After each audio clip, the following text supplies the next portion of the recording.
Okay, Dennis Miller, who is a really long-term good friend, who's a brilliant mind and one of the probably best pure stand-ups. And I think, because he did it 6 years and nailed it every night, the best update guy in SNL history. I don't count Kevin Nealon because he only did 3 years. I think of him as a sketch player. Yeah. Tina always had a sidekick. So I think Dennis is the best pure, Chevy was brilliant as well. But I put Dennis up there and he's funny. It's fun to do, Dennis. Yeah, they've been lucky with Update. They get great people on there.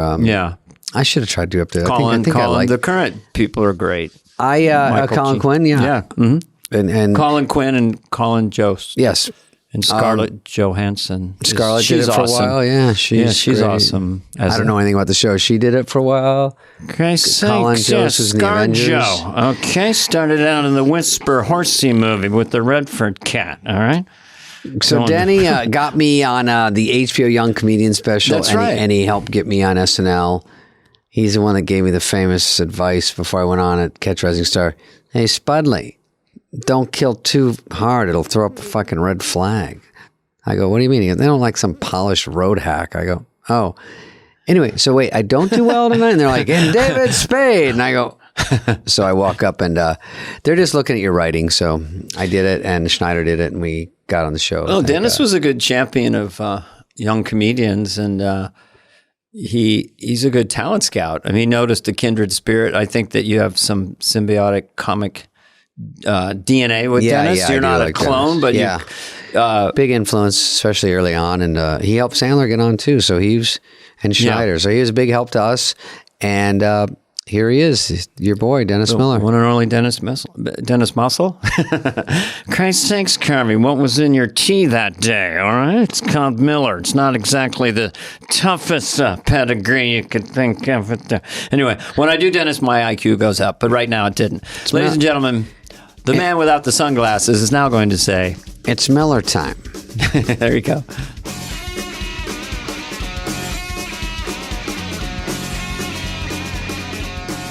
Our guest today, this is the only official thing we say. Dave's always on the verge of splitting. He lives on... Dave, his frisson is found... Yeah. No. It's like a surface tension where you overpour a glass and it trembles. That's Spudley. Spade passed out was the kind of moniker of early October. Hey, wait, before I forget, did we do a gig once in Pennsylvania where we were having so much fun in the backseat of the limo that we went around 100 miles the wrong way before we figured out the driver? Was that me and you or me, you and Dana? I don't remember too many drives. I thought it was the three of us that we got in a car on the Pennsylvania Turnpike and we were laughing our asses off. And do you remember this at all? Or am I just doing a Brian Williams hanging off the helicopter? I remember a lot of drives in darkness at night from gigs, yes. It just seems to me that I remember being in a car with you guys and all of a sudden saying, hey, we're heading towards Pittsburgh. We want to go to Philly. So there you go. That's my story, folks. Yeah, thanks for coming on, Dennis. Story. We would get insanely silly in back of cars after gigs, driving multiple distances, ridiculously. I used to always go. Remember we had that, we both lived across the street on the Upper West Side, and there was that fuckhat who played the Jamaican... what's that drum called where you hit a big walk and it boing? Yeah, I know Tiffany. We had a guy outside playing that till 2 a.m. And Christ, you couldn't say anything or you were buzz killing him. All of a sudden I'm trying to lay there. It's the one sound on the planet I can't sleep through. Boing, boing. I can't sleep. I don't like any sounds. Those New York, I was from Arizona, just a sweet kid off the streets. And then my first apartment in New York. You guys are at the Bromley, the fucking nicest place in the world. Bromley. Wasn't Dennis? Is that your pad? $2,000 a month. Weren't you at the Bromley? I was across the street on Edgar Allan Poe Street. I bought a place, actually. I remember that place. Yeah. How nice. Pretty nice. Yeah. I had these pipes, in the middle of the night. They're full of steam, so they go, kang, kang. It's like somebody's hitting with a steel pole. And I called my landlord. I go, something's wrong. He goes, shut the fuck up. Don't ever call me again. And I go, what? And everyone goes, that's just the way it is. I go, the way it is, there's no way to sleep. It's like a steel that's a rude pipe. landlord. David does, he has to have get a scene arranged. So to think about dropping you, I'm touched by that with Spade, that he has a supreme comfort. Watch him on Ellen or Stern. Oh, yeah, very, very this guy is so comfortable. Right. And then if you tweak something like this picture of Faye Dunaway's hanging a little tilted, he can't even fucking get out of bed in the morning. But, I was getting, and by the way, it's before Uber Eats, it's before any delivery. So I had to go down to like Sleepy's and buy a mattress and drag it 3 blocks up my stairs. Like there's no help at all. You know what I mean? Your ancestors in the comedic kind of tributary. I see Sleepy's that place. Sure. But dropping these references perfectly timed. And then I would drag it up, and then I had to get one desk, a phone, and that's all I had. Like 2 spoons, because they kept telling Lauren kept saying I might not come back the next year, so I had to move in May. And then wait, and then about a month later, he goes, okay, bring him back. And then I have to come look for an apartment. It was way more stressful. I should have spent the money. And Lauren would do the pickup of Damocles thing hanging over your head. So you were like a rat on a wheel. Just, I'll do anything. Mine was Whitney. Do 2 bad ones in a row. I'm so you were co-anchoring with Whitney Brown. 85. You were there 1 year before me. Yeah. With Terry Sweeney, Nora Dunn, Whitney Brown. That was your first season. I remember going to Lou Chow's one night with Robert Downey. It was a Swedish young guy. That was your year. Yeah, his first. And his young girlfriend coming. We shot pool next to Lou Chow's with Sarah Jessica Parker. She was like 16. Oh, yeah. And I was playing the paterfamilias with guys like that, and Anthony Michael Hall. Right, Anthony was standoffish, but Robert was the sweetest cat in the world. We had Randy Quaid, who's now gone up country. I don't know what happened there. But, you could say that. That little woo-woo up in the attic. He's auditioning for militia roles now. He's on next week, right? Look. Oh, I think we'd so. We'd love to have Randy Quaid. Randy's got canned heat playing in his head 24/7. Little Freeman action on outside of Big Fork. Okay.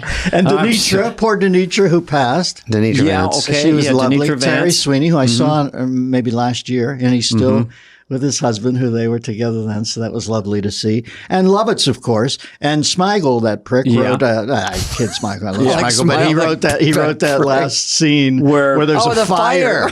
So at the end of that season, I was about to say you lived through the fire. I guess. I'm watching, but they didn't say that night. The funny thing was, Lauren runs into the fire and grabs Lovitz and runs. That's true. He saves it's kind of brilliant. I mean, it's technology. Yeah, it's a great joke. But when you're waiting on a pick, I kind of thought I'd get picked up, but you never know. The season was considered rough because Madonna came on the first show of the following season and said it was a dream or something.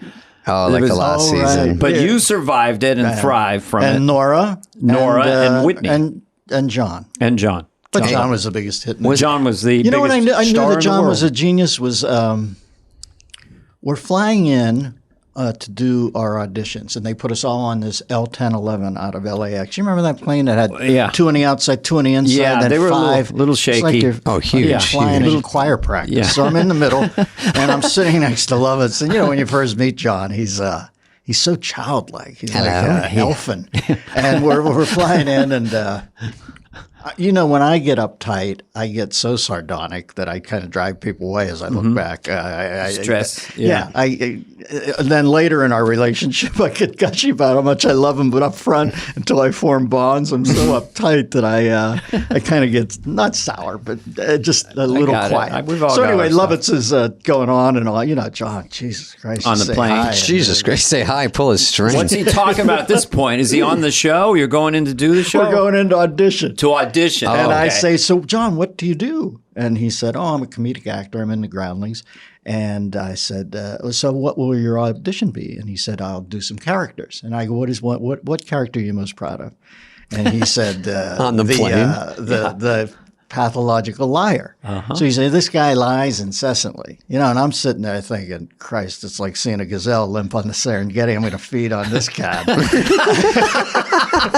I said, that's the big pitch. You're going to come in. That's a big pitch. You're sitting in front of the SNL. It didn't sound that great. Star Chamber going, I didn't, but then crushes. All of a sudden, I start seeing that thing.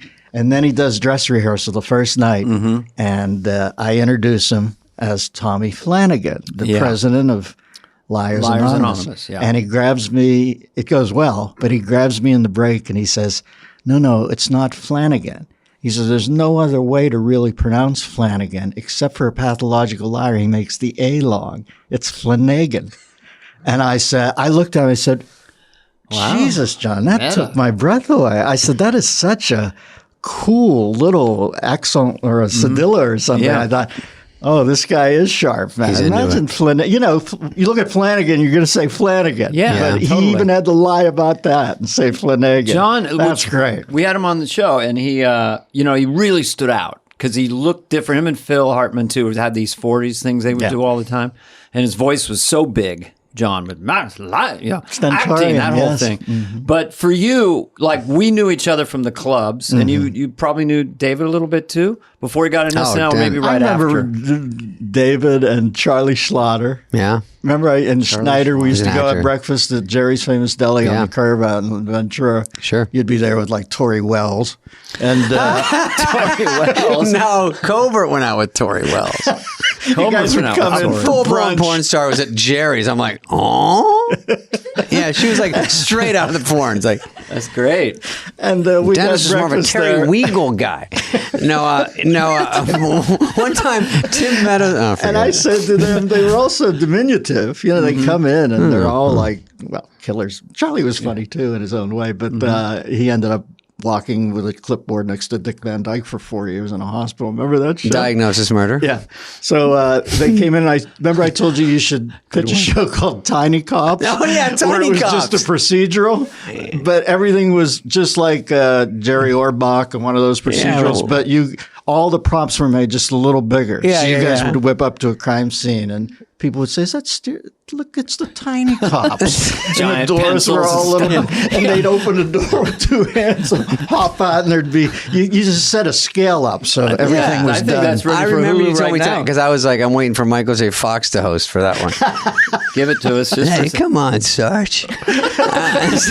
From Casualties of War, we love Michael J. What are we Fox. doing here exactly? Did you ever do a benefit for I did a benefit for Michael one night, and he stops 2 days out.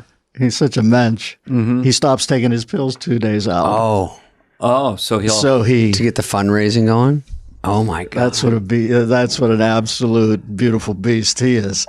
So we're standing there talking. I'm gonna have to process that later because tomorrow. it gets people to go, "Oh shit, this is for real." Yeah, I mean, it was interesting. Blew me out. You know, you're like gobsmacked, and you're also tearing up, thinking, "Wow, this is a warrior." This disease fucked with the wrong guy. Yeah. And we're doing a gig, and Jason Bateman comes in, and he said, "Hey, do you know Jason?" I go, "No, I like Jason Bateman." But this was before Arrested Development. I just seen him in a few things, and he said, "Let's go say hi." So we go up. This is the first thing Jason Bateman ever. I'm sorry, this is an SNL, but I figure we're supposed to do stories. So he goes, Jason Dennis Miller, and Bateman looks at me. The first utterance is, "Hey, what's it like to be with both Teen Wolves?"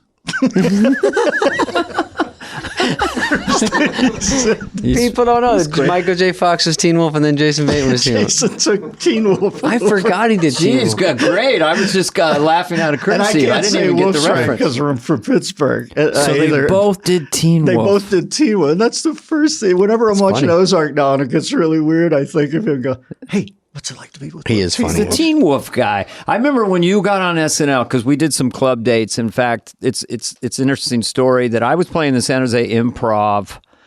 I think I was headlining it. Yeah. And then Dennis Miller, I said, "Who? Dennis Miller, what?" So I picked you up at the airport in San Jose, and you were my opener for like 5 nights at the San Jose Improv in like 81. And we got on like a house of fire. Right? You had to follow this guy? This is a tough one. Well, I'll tell you, usually I was, I had the lady, I had some chops. I had you're the hardest to follow. I had my little impression. He's horrible. I liked Dennis right away, but I didn't pay much attention. There's another middle act, Middle act, poke your head in now and then, take a look. Every night, I'd go up there and I go, "What is wrong?" If I wasn't watching his act, what is wrong? And I realized, then I went out and watched him. I said, "Holy shit." So the first 10 minutes of my act, I had to deal with you because you were a headliner. I mean, it was ridiculous trying to follow you. Yeah. But what struck me is when you got on SNL and then we were hanging out and stuff, you were telling me how emotionally trying it was being on that show. And it kind of scared the shit out of me. And then I got on the next year. It's weird, but I remember you just going, honest to God, Carvey, it's the way you start. Man. All of a sudden, you get the keys to the kingdom, and you realize that they can They don't even have to come up from the desk and ask for the key. They can just do that electronic cancellation where it doesn't work in the door anymore. It's it's pretty fraught. You know what? I was such a wuss then. I'm glad I got it. It gave me rhino skin. I don't know about you. Isn't that one of the best gifts SNL gave? I like rhino skin. It made me tougher for everything else in showbiz. Mm-hmm. Everyone who's talked about it says that you can do anything after that, whatever you want to try to do. But also, I was telling Dana, like I come in. Dennis was my favorite comic. I didn't know Dana as well, so I wouldn't say you weren't my favorite comic, but I knew Dennis and of his stuff. And then I got to open for him, I think, at Caroline's Seaport. And great working with you, you know, and you said nice things about a couple of my jokes, some of my Kaja Gugu jokes or something. And then I had a pretty good act back now, then. come on, what is my that? wife's in the video. Oh, shut the fuck. I didn't know That's that. Carolyn and Too Shy. Yeah. Too Shy to Shy. You know what my joke was? It was pretty clever. I said, I told my guy, I did a Police Academy movie, and I told my tax accountant, and I go, so I made no money, and then I made a lot of money, and then I made no money again. I go, is there something we can do? He goes, oh, the Kaja Gugu proposal of 1982? Something about someone that made money and didn't make money again. Yeah. Income No, averaging. he did. He went on and did one other thing, The Never Ending Story, that song where the kid sings it while he's on the dog's head. That guy did? Oh, Yeah, Jamal? that was Lamal from Kaja Gugu. Yeah, Lamal. So he had two big hits. But he also, you know, he worked with Giorgio Moroder a little on that, and they became friends. So I think Lamal does well now. But that's I used to Whoever watch these my people wife on that video. He had parachute pants. I That's all met I cared her about. later in life. I go, is- Jesus. was a model when you met her. Yeah. She was in But Europe. that video is cool when you go back and see it. It's one of those videos that you don't. They have some sort of loose narrative there, but it's mostly just Lamal and Carolyn in a nightclub. It's cute. I told Dana before with Lovitz that first of all I didn't write for you, but you helped me get on this young comedian special that was before SNL, and that he hosted, and he sort of squeezed me in from 5 comics to 6. Remember, there was only going to be 5, but then you helped. Brad and Gervitz helped, and then so I got on. So that got me, and Bowie was in the audience. We've talked about that. Coolest cutaway. And then, the coolest cutaway. Yeah. Yeah, there's our crowd, Bowie.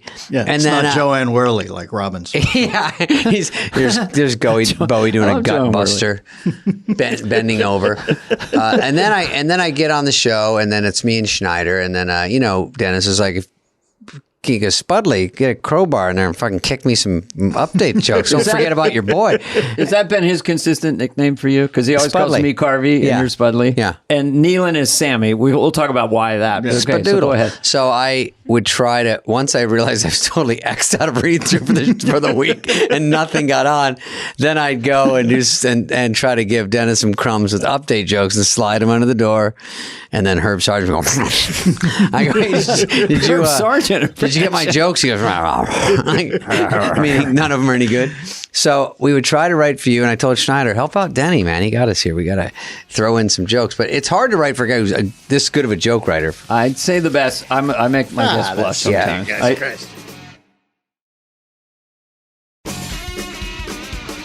Dennis is pound for pound the best update person in history, my opinion. Appreciate it. And also the longest single guy, because I was looking up update hosts today, and Tina always had a sidekick. She was brilliant too. Oh, right, single. Yeah, but as far as 6 years, 6 seasons, solo, 120 shows down the barrel. Well, Herb was big. Listen, Herb Sargent. Herb, you remember Herb's office was like the Louvre of Saturday Night Live, the Smithsonian. Yeah. He had everything. He knew and I would everything. go in there. I couldn't really write till around Friday at 4:00. I'd get scared. And then I'd that made you write. You know, Yeah. when I got scared, I thought, you fuck this up, you're going to be back in a club in Baltimore, man. You know what I mean? It's like, get your head together. Don't be whiny. And right after I would have that moment, I could write like a beast for the next 8 hours. And Herb would sit there and tape everything and write it down. And he took an X-Acto knife and he'd cut out articles and hold them up, and I'd just flash on the article. Yeah, that's your brilliance. You riff about it. Yeah. Oh. And he had I remember we were Belushi's beers. Because Herb had every piece of how accoutrement, and to feel inspired. Not that I was I'm not saying anything like John Belushi, but you could sit there and put the shark on, the land shark, or you could put the beers on. And I know that sounds funny, but it did remind me I was on Saturday Night Live. And you better bust your ass here and kill, man, because it was. The day-to-day of it, you guys must know, it was like work, and there were times you'd forget it, and then there were other times you'd see George Harrison walking in the middle of the night, and you'd be reminded that you were at the locus of it all, and it would make you hustle because you wanted to stay. It was too much. It was too much to process. I can't imagine people coming on now because we followed, the original cast, the superstars, and then Eddie Murphy, Billy Crystal and Martin Short, Christopher Guest. So the idea that for me at the time that I was on Saturday Night Live was insane. So to deal with that pressure and score, but I've never seen anyone in a room write jokes like you. And I know people have talked about it besides me, like with the recorder on, topics going. When did you know you had that gift? Because you told me once, which I think is an interesting story, about doing kind of your first stand-up date in Pittsburgh and inviting kind of local friends and stuff, and it was a disaster. But where did you get the idea that maybe I got something? Was it like as a kid or just around? Or when I started, and by the way, I want to say that that night, you never know about people, do you? You're talking about when people like jokes on this thing, but when you're sincere. Yeah. I remember there was this sun god quarterback for our football team. And he was the first guy to have a sun god Super B 440, he had a muscle super car. Stud, he night managed a rusty scupper. His name was Mike Menegazzi. Roger Varwig. Yeah. You had one? We had one. Super stud. Yeah. And I just ate it in front of 150 high school friends. And it's rough in a weird way because you're so, you're so like an emotional hemophiliac then about people approving of you. And it went horrible. And I remember him coming up to me in the street. Yeah, you never had the time of day for me. Or that turns out we didn't cross paths, but he said, hey, you should keep that up. You have something. And I know that this is always going to be brutal for you. That was tough. He said, but you have a funny sense of humor. You should keep it up. And he walked away. Wow. And I remember thinking, after that, I got so much less neurotic about it. I remember thinking, nobody has put a gun to your head to get into this. No. You could have been in Vietnam. You could have drew, I drew a number where Charlie had to be bungee jumping off the St. Louis Arch for me to see any action. But you could draw that number where you're, all of a sudden you're with the Bubba Gump kid in a marsh somewhere outside Vietnam draft. But life gets a lot harder. And I got so much less neurotic about it. And that's when I started to write better jokes because I remember thinking, this isn't a sword from the stone moment. This doesn't always have to be some Francis of Assisi praying on a rock and a beam hits you in the head. Just shut up and write 10 jokes. It's like Letterman used to say. That always made me, it's parts of Dave I don't get, but I was always endeared when he'd say, hey, we're entertainers. Have 2 funny stories and get on and tell them. About the show? He didn't want to know anything. I got jokes. 8 minutes with you. Tell 2 funny stories. I think it's nice that you did that because I think it's interesting that you walk away bombing in quotes in your head. You fuck that. But someone, people don't always laugh out loud, or there's people that go, everyone's not laughing. I shouldn't laugh, but I actually think this guy's pretty good. And have someone out of the blue that's influential like that, especially at high school. Well, when he died early, and somebody, you're on a list with your fellow graduates, and they said someone says passed, and he died pretty early. And I must admit, as little as I knew him, that made me so sad. It's like a stab. You hear that and you go, oh, wow. Is that weird? What's happening to us? I'm 68. Carv, you might? Are you a little younger? Or I'm a little younger, but not by much. Spudley, what are you? 41. Heather, check the Wikipedia. Will you change it again? You just wonder. You know what I mean? You're starting to hear I see about people classmates. It's so weird. Or you just start noticing the age on people that have a heart attack, and you go, at 51, you go, what the fuck? So now you're in the vicinity of like, oh, people are dropping, or you look at a picture and you go, oh, these 2 aren't here anymore, and you go, fuck, man, it's rough. I have a big picture in my office. Do not. I just looked at Spudley's office. It's so sweet to see those memories, but I look up and see Phil so many times, and I just miss. Jesus, weren't we privileged to be with him? I had a flash yesterday because we were talking to Bill Hader, about nerves, and I do remember distinctly being terrified. But I'd come on before a sketch, an 8H, and I'd see Phil and Jan, and they'd be in their costumes, and Phil be looking at the script, and they were calming. Your castmates, I call them bandmates, it would calm me down to a point. We're in this together. Going back to you were just alone, right down the pike. For like, how long were your segments normally update? 10 minutes of jokes? And you'd have but guests. there's always a guest. Yeah, there's always a guest or two. You know what it is, that old Carson lesson about those are not going to work, and you have to not be a sweat act when it doesn't work. They don't need every joke to be perfect. That gets a little precious and neurotic. They want to see if you have any Scaramouche in you when it doesn't go well. You know, can you still Zorro a little? Scaramouche, the guy who was served under Trump, rapier. The rapier. Sort of. Okay. I got to go back to junior college. I didn't know that one. I just skipped I'm just saying it. that they want to see some savoir faire when you eat it. That's more important than good jokes. Yeah. And Carson was always so brilliant at that. I used to watch that and say, "Why is that so intoxicating?" And I thought, well, when this joke goes awry, the only mistake you can make is to double down or look like an asshole or like you're so bullet-ridden you can't take it. You know, you fucked up. It's definitely a joke that doesn't land, and then they see you smile or laugh at the idea that it didn't land. That's all it takes. Yeah. You don't even have to be witty or anything. You just have to look aware that you just This is what, you know how bits stand out with people. I don't know why this line always stood out in my brain. I don't know if you did it on Update, but it was just so you, and it was so dry and bizarre.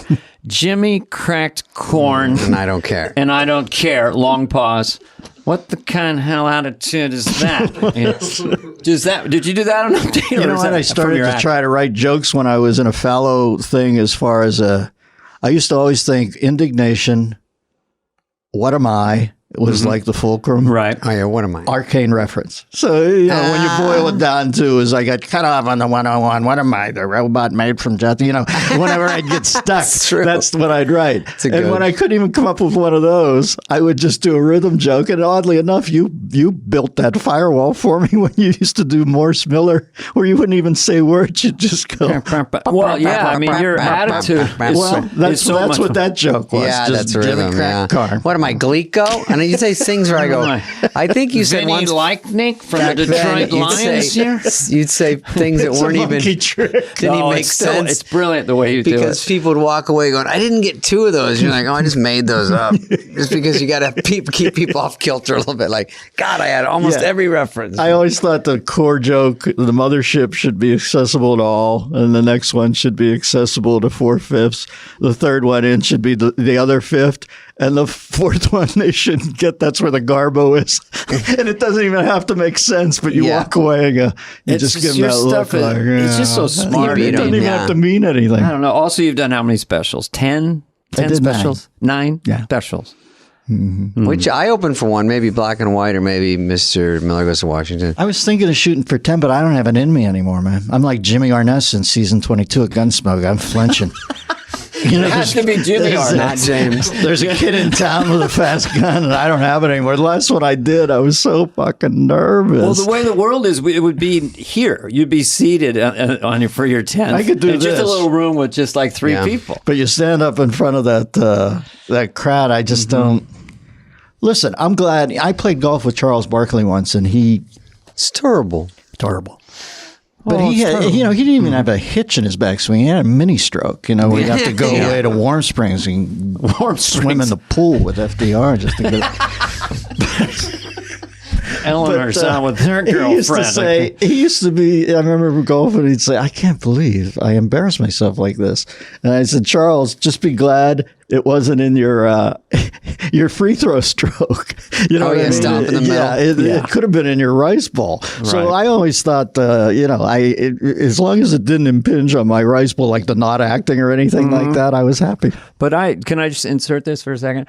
One time, Dennis and Kevin and I did a date, and we were too afraid to take the private jet. There was weather, so we drove for like 4 hours. And I needed jokes about kids in high school because my son was working on a stand-up. Oh, yeah, we had. And Dennis sat there and came up with like 50 jokes just sitting in the back like that. One of them was like, I'm going to paraphrase it. I don't want to say I went to a privileged high school, but I hung my jersey in my wine locker.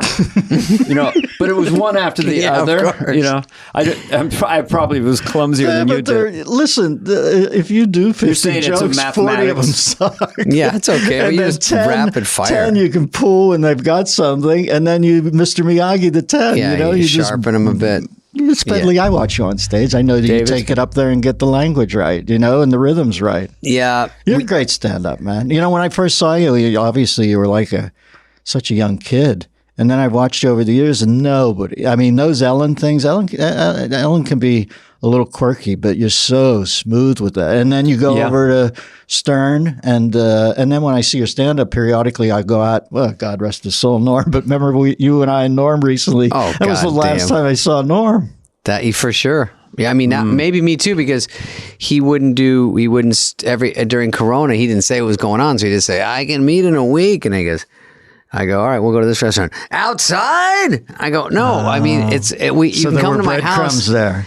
But we did this fucking gig, me and Dennis in Oklahoma. You guys played that big giant casino in Oklahoma? Yeah, right up an hour south of Dallas. TriStar. Yeah. I think it's Did we TriStar. take a plane or something? Yeah, all of us we together? just laughed. So can you imagine us three idiots? Oh, yeah, you guys took, Norm, I remember you guys talking about this. So listen, I had a headache, Dennis, right? So my neck was all fucked up as per usual. So we're driving over there, and Norm goes, do you want anything? And he's clutching like a falcon. He's got like some prescription bottle. I go, oh, I think I'm all right. And he goes, do you want fentanyl? I go, fentanyl? And That's very Norm. I go, isn't that the one everyone ODs on? He goes, yeah, but you just dose. You don't overdose. I go, okay. I mean, that kind of makes sense. Was he kidding, or I don't was know. it real? that's the. That you can't tell with Norm was like Andy Kaufman if he could have written jokes. You know, it wasn't all. Unless I loved Andy, but it was theater pieces. Norm was like that. Yeah. But he had such weirdo an with agile. jokes. You know, the first time I heard about Norm was I was doing HBO. No, I had a talk show that was syndicated. Oh, yeah. And somebody said that there was a new kid from Canada, and they had glimpsed him at the Improv. And I said, well, he said, his name's Norm Macdonald. I think it was Eddie Feldman told me this. And I said, well, tell me, what's he like? And he said, I just remember one joke. Remember, he used to do that great joke about, I feel sorry for the homeless guy, but I really feel sorry for the homeless guy's dog, because, you know, the dog's thinking, this is the longest fucking walk. I mean, do we go in anywhere? Because I could do this on my own. I laughed so hard at that joke. Yeah, that's one of his best ones. I say, well, see if he wants a gig if he's new in town. So they call Norm, and you know how they always say, put together a packet. And this made me laugh. This is the midwife joke that makes me laugh. And he says, Norm says he won't do packets. And that word sounds so, it's so it funny. sounds grim, like you're a taskmaster when you say, I want a packet of jokes. He said, but I'll send one joke and you can make a determination. So he said, remember the joke he did about Dahmer, where he essentially reads the UPI wire copy of the Jeffrey Dahmer trial, and it's so grim. I mean, it could not be grimmer. It's like Hieronymus Bosch sort of, and he disemboweled the young boy and ate the entrails, you know, all that stuff. And it gets to the end of the joke, and Norm says, in his defense, Dahmer said he started it. It's such a Norm. Hire him on the spot. Hired him on the spot. Yep. Put him in a room with Drake Sather, the great Drake Sather, who was on that Young Comedian special with us. And they tinfoiled the window shut like Elvis. They both smoked Smicks. Nuts. And the head writer would go over and ask him for jokes at a certain time, and they bridled at that. And I said, listen, these guys are rare avis. Think of that as a like orchid hothouse. Those are two geniuses. You can't ruin the humidity in there. So I said, I went over to Norm and Drake, and I said, listen, guys, I'm not going to take your best jokes. I don't want to know your best jokes. I need some 6s and 7s for this monologue, because Norm would write jokes that I'd have to hand back to him. They were so brilliant. I said, I can't tell. You know, I'm not going to take this joke. This will be what something you, and Drake too. He was a stone killer. So they said, fine. So at 1:30, it literally is like the food slot in Papillon, where the jokes would slide out under the door. And out of 12 jokes, some of them were so crazy that you thought, I'm going to go to hell just for seeing this joke. And then a couple were just they were two brilliant minds. And you know how they love to be left alone. Well, they didn't want to. Drake had a couple of. I remember when he goes, I went to a funeral. He sounded like Dennis. He was kind of doing a little bit of Dennis. A lot of people. Yeah, we all did. And he goes, I went to a funeral and I was wearing the same outfit as the deceased. How embarrassing! But how did I know he'd be wearing a "Too Drunk to Fuck" T-shirt? Yeah, it was always I just pulled up on this car and the bumper sticker said, "Help stopped bombing in Iran. I pulled up. I said, I can't get my girlfriend to stop fucking my buddies. Can I handle that before I start ironing out everything in the Middle East? That's a rhythm joke. You can almost insert anything there. I remember sitting one night up in the balcony at the Improv, and Jay was holding court. You know, he had like a tweed hat on. He'd call you Mr. Arthur Conan Doyle pipe. You know, sitting up there. He's had a pipe. It's like avuncular. He's and like we're all 6 sitting months around older him in a than half us. circle. Mr. Carvey? And Drake's one of the people there. And, you know, Jay, listen, if you have a TV shot, you tell your 8 best jokes. You don't save jokes for the second shot. You don't save have them. to be a second shot. You tell the best 8, then the second one you do the 9 through 15, you know. And it's like 40 minutes of the Socratic method. Yeah. At the end, he's like, okay, boys, I forget what he's got outside. He's got the Motorcycle, Munster Mobile or something Yeah. that he bought at auction. Where Driving in a unicycle down the 405. So Drake's sitting there with a cigarette. He looks and he goes, hey, thanks, Jay, but I have a father. It's 45 minutes straight, and then finally.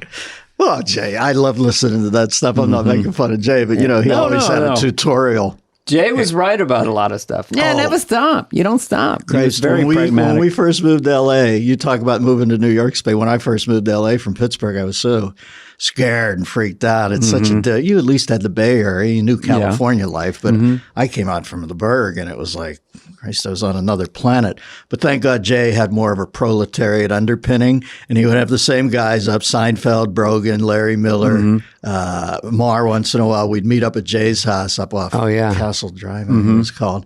And come on over. You'd go in and Jay would hold court at night. He always had pizza. And if you did a shitty TV shot somewhere, I don't give a fuck if it was like AM Warsaw. Jay had a copy of it. He saw it. Yeah, on put it Bob on. Crane technology, you know, that formatting. Bob where- Crane from know, Hogan Zeros. there wasn't even streaming then, but he would have he'd load up a 3/8 inch something around that. 3/4. Hey, Dennis, look at Dennis is on Madam's Place this week. Madam's He Place. and the puppet, interaction, hijinks ensue. Spade, good job on Mike and Maddie. Every once in a while, he they'd had hear like James Bond TVs all over, and he'd watch all the shows and knew he what was going on. He would download all your worst stuff. Your worst. What happened here? And then there'd be banging from upstairs. Yeah, And, oh, Mavis. Mavis upset. We used to do Jay Leno 911. Yeah, this is Jay Leno, and there's someone upstairs in my house. I just need someone to check it out. Oh, are you married? Oh, never mind. You did the funniest. And by the way, that documentary, Carv, blew me out. Your commitment to it. I was so proud of you. What was it? Which It one? was the brilliant show that they did with Schmeigel and Colbert and the Danny that- Carvey show? But there's a great documentary about it. You can see how Oh, right. proud Yeah. Dana is of it. And listen, that's a bad play by Brad. God rest Brad's soul. But you don't put Dana on with that crew. That's a wrecking crew. Oh, That's fuck. like those session guys, Hal Blaine and all that in that studio. I It mean, was a those are cable- killers. it was an HBO show. And God bless Tim Allen. I mean, he was a huge hit, but they could not be more chalk and cheese, as the British say. No, once it was Gross. on primetime following Tim Allen. And My favorite sketches there's no you chance. did. Didn't you do the Incredible Journey with Jay? The dog and the cat and the dog who go cross country. yeah, some kind of weird Do you remember sketch. that movie? It's a dog. The Never-Ending it's- Journey or something? Yeah, but it's a kids movie. Am Yeah. I confusing this with Stiller, or was this on your show? I don't think. Well, I did Did you do Jay Leno on that? and Smigel did. It was you on the side of the road, like the I don't think it was me. I Oh, think okay, then it must I have did Jay and Smigel did Quentin Tarantino, and we got so excited that it bothered dogs like always states goes away. in Well, then I'm conflating it with Stiller show. Sorry, Somebody did a great thing called The Incredible Journey, which is a Disney movie when they're young. It's two dogs and a cat With Jane- get dropped at a yeah. vacation spot, and they have to get back across the think it was country, Stiller. and they all make it Sounds over tense. to them. But somebody played Jay, and this is what I always think of Jay. He was always closing. He was a stone killer when he was in the work mode. He never Yeah, he's thought about good. anything else. I remember he played Good Cop, Bad Cop with Helen Kushnick. Like, you know, I remember I had a band on my show one night, a talk show called Yuthu Yindi. They were an Aborigine log band. They're standing there in, you know, like skirts made out of that, you know, Bamboo or something. yes, that sort of stuff. No shirts on, and they're hitting big logs on little logs. This is what I'm booking at this point because I'm like third in line on the talk show thing. So the youth indie manager comes up to me and says, "Hey, we got a call from the Tonight Show. They said we weren't allowed to do it if we did your show." I'm talking to a guy in a loincloth. So I called Jay. I go, manager. "What the fuck are you doing? You're kidding me. I've gotten out of the way. I'm not trying for Tom Cruise. I've got the youth indie guys telling me that you're bracing them." That's hysterical. I had no Helen. Yeah, he goes to Helen. In the sketch, Jay's, there's a dog, and the dog goes, "I got to get across that highway. My master's across that highway. They've gone home from vacation. I love my master and I love my mistress." And then they show the cat, and the cat's, "I got to get across that highway and need food. I know there's food over there because master and mistress always provide sustenance." And then the third creature is no longer a dog. It's Leno. And he's got that shitty crinkle cut tie on and a stand-up coat. And he's like, "Oh, he's we could bump Trisha Yearwood and we could..." It was all about the Tonight Show. The other two were thinking about getting back. His every thought was, then Harry Connick can come in for the Christmas show. Yeah.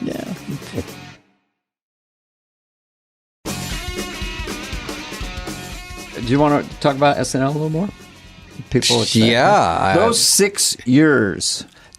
Was there a point where you felt you turned the corner? I mean, I remember one time there was Lorne had Whitney kind of try to maybe coach you a little bit or something. There was a blip there, and then after that, you seem like you got comfortable. You know what? I got to say this. Lorne changed my life. He's like Henry Higgins. You know. Oh, yeah. It was all well intended. Yeah. I look back and I don't even know if Lorne lauds it over you as much as you give him to. You know what I mean? He's such an omnipotent power in your life. You mean it's like in your head about like pretty you want to go, Lauren doesn't really think about you. Yeah, every day you're like, I wonder if Lauren thinks this. I wonder if he's like just on a treadmill at home. He doesn't it's give like a fuck. Paul McCartney said about the Beatles music. He goes, "You listen to Winston Churchill, it's still all wobbly and hissy. You listen to the Beatles, we get shinier and brighter all the time."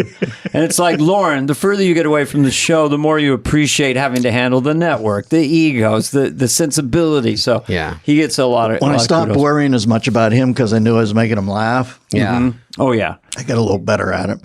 But I do remember coming out of the box and having a bit of a... I had this happen too. It's one of the gifts stand-up's given me. I was always such a neurotic kid. It's always I wasn't self-loathing all the time, but I had a quick switch to it. If anything went wrong, if I shot like a 61 in 9 holes of golf, I'd go, oh, you're such a, you fuck everything. You know, I had that thing. And I got over that with Lauren. I didn't turn on myself as much. I remember thinking, you better get on your own side here. Yeah. And it happened to me on Letterman one night where I was standing back there. You remember how scared I was so scared. We all I don't know about you. Letterman. And Biff's standing there. Biff, you remember Biff is so sweet. Stage manager Chewing before gum. you go on. Not a care in the world. He's and like, he's so cool. He's, you kill it. You know, and you're thinking they do this a lot. Somebody must be doing it right. And right before I went out, and I had all day long been, they put you up at that hotel on Madison right there where all the watches were up in the Longines building or whatever. And Midtown. I'd get up, I'd walk on Madison, go back to my room, try to lay down, walk. I was so the nervous. day of the show, it's like a nightmare day. And I remember thinking right before I went out, I thought, Christ, you've worked so long and so hard and you've dialed these jokes in.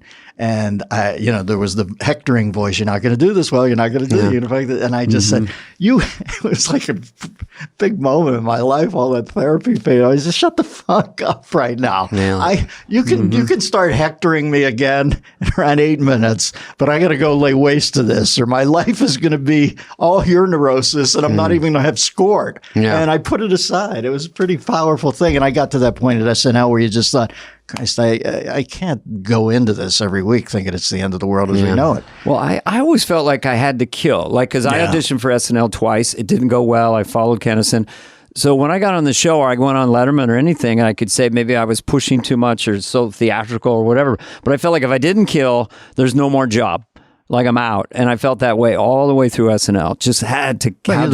You're the best performer that's ever been on there. And listen, let's hold it. Is it recording? It's recording. No. I mean, there's some geniuses on there, but your mixture of a proletariat ethic, your ear, And Christ, a world-class sense of humor. Carvey has that ear, and for rhythms, it's amazing. And then you mix in the fact he can write great jokes, and then you mix in the fact that he's dogged. I remember he used to come up with the old man character. Grumpy old man. Which is sweet, but it's not sketched out all that much. It's about the rhythms it's one and the rhythm, angst. And I used to hit you on the leg right before we went on, and I'd say, this is going to so fucking die, and you watch this. I'm going to destroy these people. I don't know. And you would get up there I don't like things now compared to the way they think they used to be. David wrote a joke for me once for that. Oh, I did, yeah. Yeah. I don't like these latex condoms. In my day, you had a rabbit skin. You tied it around your yoinker, whatever. With a bungee cord. With a bungee cord. It was the same one over and over again. And that's the way we liked it. We loved it. Well, that was a dry joke. I'll do this one because I like this one. I wore. Sorry, I forgot it. Wait a minute.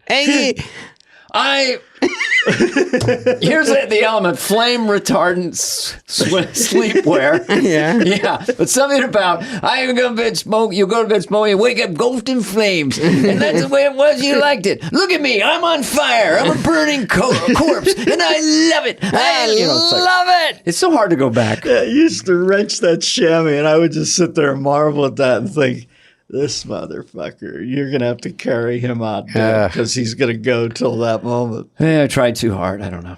Fuck no. That's the show that works. When I saw you against Carmen Basilio at 148 in the Garden, you were beautiful. Now, is that a real boxer? I think it was a cat named Carmen Bat Basilio. One time I was golfing with Dennis. We did a gig in Palm Springs. This is probably when I was on SNL. We drove all the way out there. And we had to stay the night. We had to do a gig and stay there. So we golf. And Dennis gets mad right away because he's not playing perfectly. So I go, I go, hey, I get out I go, hey, where's the green? He goes, Spudley, you don't have to worry about the green for another 12 fucking shots. Just hit it. And so I say it to my friends all the time when they ask me where the green is. Steal Denny's jokes. Denny, you worked at Point Park's recreation room. You ran the air hockey. Dude, I was the commissioner of the air hockey league. Do you remember the night from... No, there's Spade's beauty. He's good. He lays that down and then gets off it because he knows how insignificant. I used to do that show where what happened if I would do a joke about impressionists where I'd go, what happened if Ben Gazzara worked at a TCBY? Yeah. I think it would go. It would go something like this. Yeah. I'd turn around and then I'd turn back. No, I'm not going to fucking do that. All right, I just wanted to get right up to the precipice and pivot and jete back to Coolsville. Oh, that's right. And then that joke caught on the indifference. And what you just did there is so funny because the fact is, folks, I was the commissioner of an air hockey league and Spade lays that down and then moves away because he knows how uninteresting that is. I just like the noise of air hockey.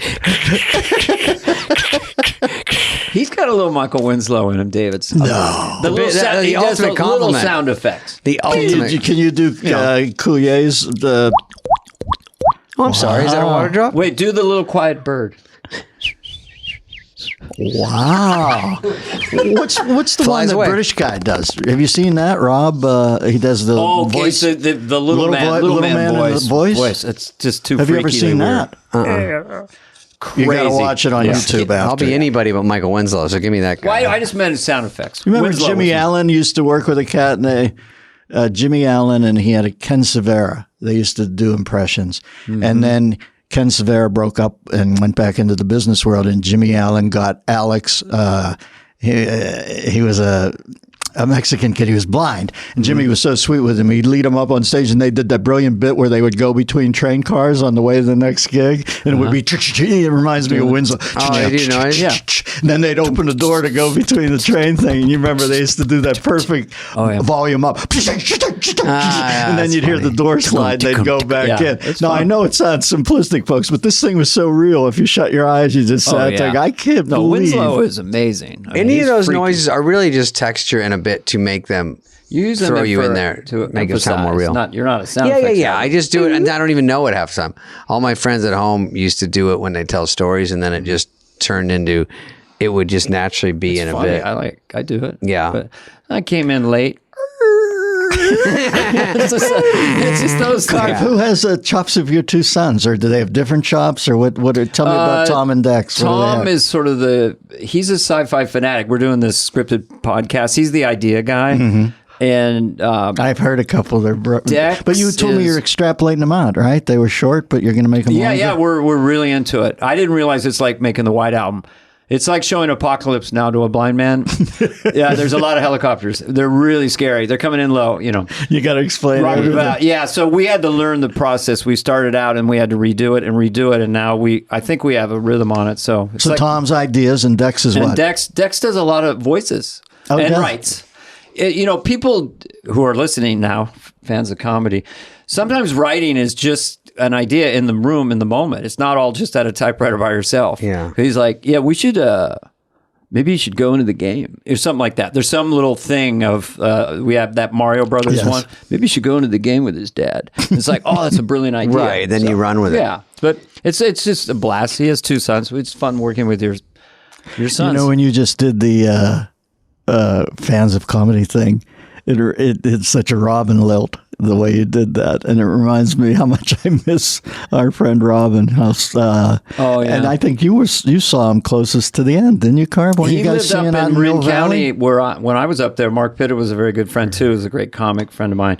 But Robin was there a lot. I really got close to him. And we would go to that little theater up there, the Throckmorton Theater, on Tuesday nights in Marin County. It'd be packed, one of the best theaters in the country.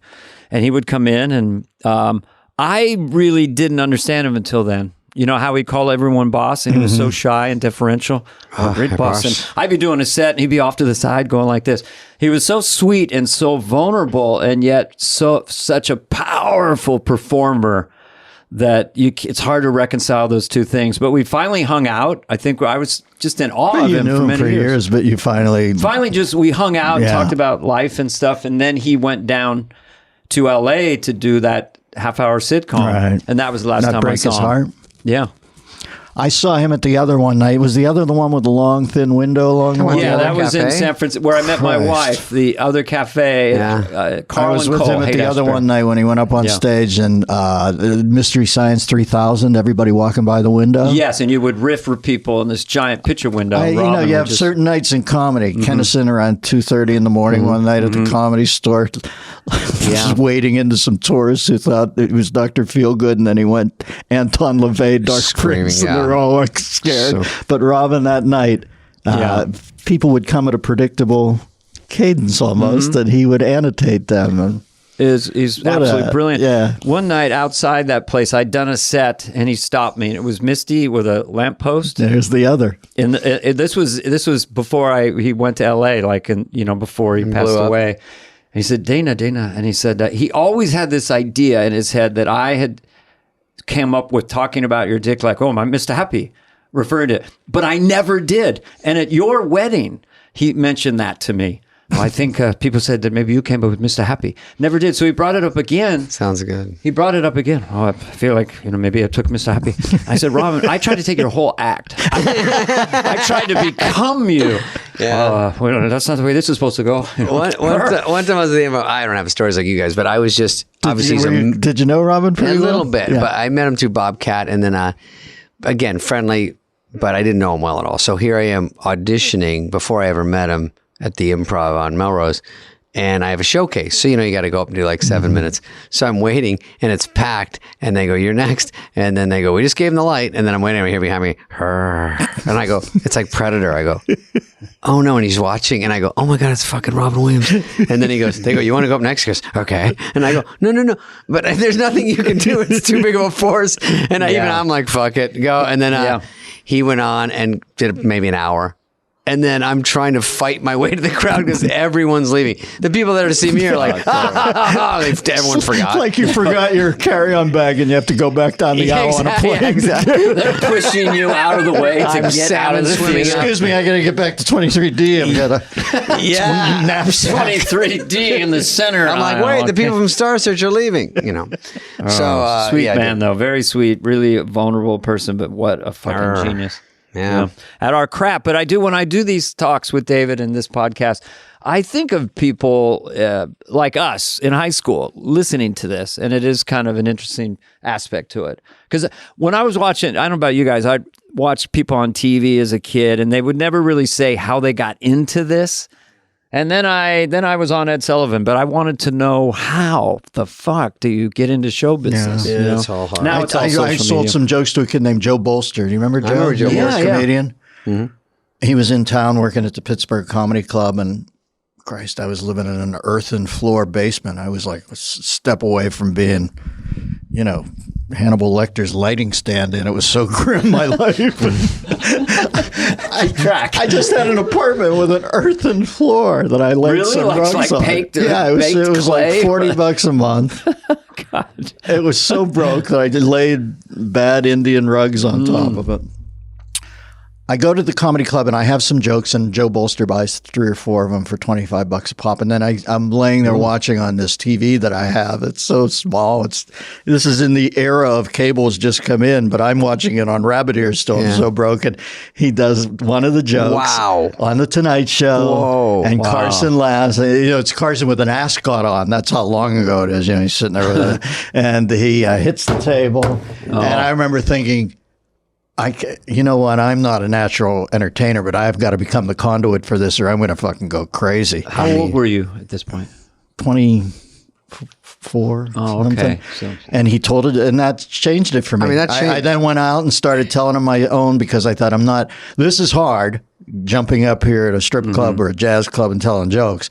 It's not as hard as laying there in an apartment with an earthen floor and an Indian rug on it, and watching somebody else make Johnny Carson laugh with something you thought of. You better get it together, brother. It also shows you're in the vicinity. You're like that. Just right there, you go, wait, I did one I thought of, and it's on TV, and I'm close enough to get it, so I'm not that far off. Yeah. It was a sitter at the net too. It was an easy one. Just Joe had just moved out from New York. Carson said, "How do you like LA?" He said, "Good. I get a part-time job during the day. I drive around during rush hour in my car and report on helicopter traffic." You know, just inverting. Right. But when I first moved to LA, it was like all those. It was like Ray Liotta making spaghetti. There's all those helicopters in the sky. He thought, this is so crazy, and it just caught. It caught Carson. You know how it's. Listen, that's hardly a great joke, but it caught Carson's rhythm. You are a funny man. That is good stuff. Anyway, you are correct, sir. Gentlemen, one of my favorite things I've ever done. You are correct. But I remember we were at Comedy Magic Club like in 1981. Yeah. Still at the point of not knowing, is this going to be our life? Is this going to be our career? And I remember meeting, I don't know if we already worked, but I didn't know you that well. But you kind of said to me, I don't have any gigs. I got no gigs. I remember that really stood out. Like you were scared. I was a little shy. Yeah. And I couldn't force myself on people. Mm-hmm. But you didn't have any gigs. You were talking about you had no work. You mean you can't send that tape to the D'Annunzio brothers? No. When I was around 28 years old, I made $7,000 for the year. And I remember thinking, I better hang in here because I'm behind everybody now. And then shortly after that, it happened. Thank God for guys like Mike Lacey, who would give you a burger. We're talking about the Hermosa Beach Comedy Magic Club. I don't know if Mike's still affiliated with folks, but if you're in California, it was a show place. And God, it was a beacon in the night for lost comedians because we used to all go down there, sit in that back room. Dinner. Mike would feed you, and he was the sweetest guy in the world. And then he'd had animatronic dolls. You know, he'd say, "Hey, I gave my Eddie Bracken doll a new belt loop." You know, and you'd go out and go in the other room. He had comedian puppets and stuff. It was Comedy Magic. Do you remember following a magician? They'd always have a magician story about middle. Following a magician, but then you'd go out. I remember one night I went down. He had that little marquee. I go down with Jimmy Alec. Do you remember the great Jimmy Alec? Yeah. And I'm the opener, and Jimmy's the headliner. This is when I first get to LA. Yeah. And the middle act. You remember Jimmy had the bad leg from childhood polio. The middle act's Marty Polio. We pull up to the marquee. It's Jimmy Alec, Polio. Polio? That's just his name? Polio. That's just his name? Okay. He said, "Thank you very much for booking Can't me." you give me Kozak? Earth who names the disease that took my leg in Chicago. Yeah, the guy with the speech impediment. What's your opener? Jimmy Tourette's is going to be on before you, okay? Marty Polio.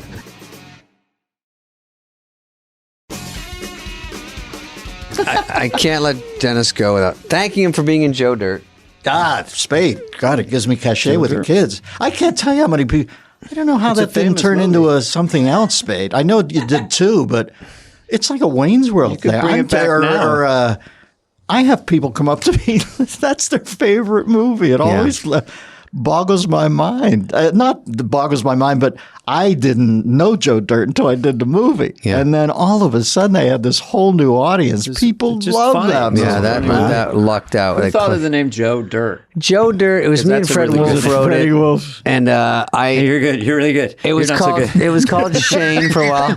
Dennis, I want to tell you, first of all, you did a great job. And I'm going to talk to you, Dana, in a second. I want to say one joke. Really I just want to tell Dennis there's no way you can do better, but we're going to do one more time. And hey, Fred, you're going to be our guest one of these days. Yeah, Fred's coming up. But we did, it was called Shane because I thought that was a funny name for that guy. And then I said, what if it's just Joe Dirt? And very potent. Which I didn't love, but then it kind of caught in there. And it was sort of a crystal meth guy at the beginning, and then we kind of made it a little nicer. Mm-hmm. And that was a good move. That was Ted Lasso way before Ted Lasso. Yeah, it was a sweet guy, a sweet guy where you really pulled for him. That was a good vibration, right? And it was first time I wasn't super sarcastic and all that, and got in. Wasn't making fun of the South. It was sort of. One guy was really like a genuine, authentic person, and Kid Rock was great. You were great. Dennis and I remember I had script pages on my lap because I think we had Dennis for one day, and he was just making up joke after joke. It was just fucking spinning gold, obviously.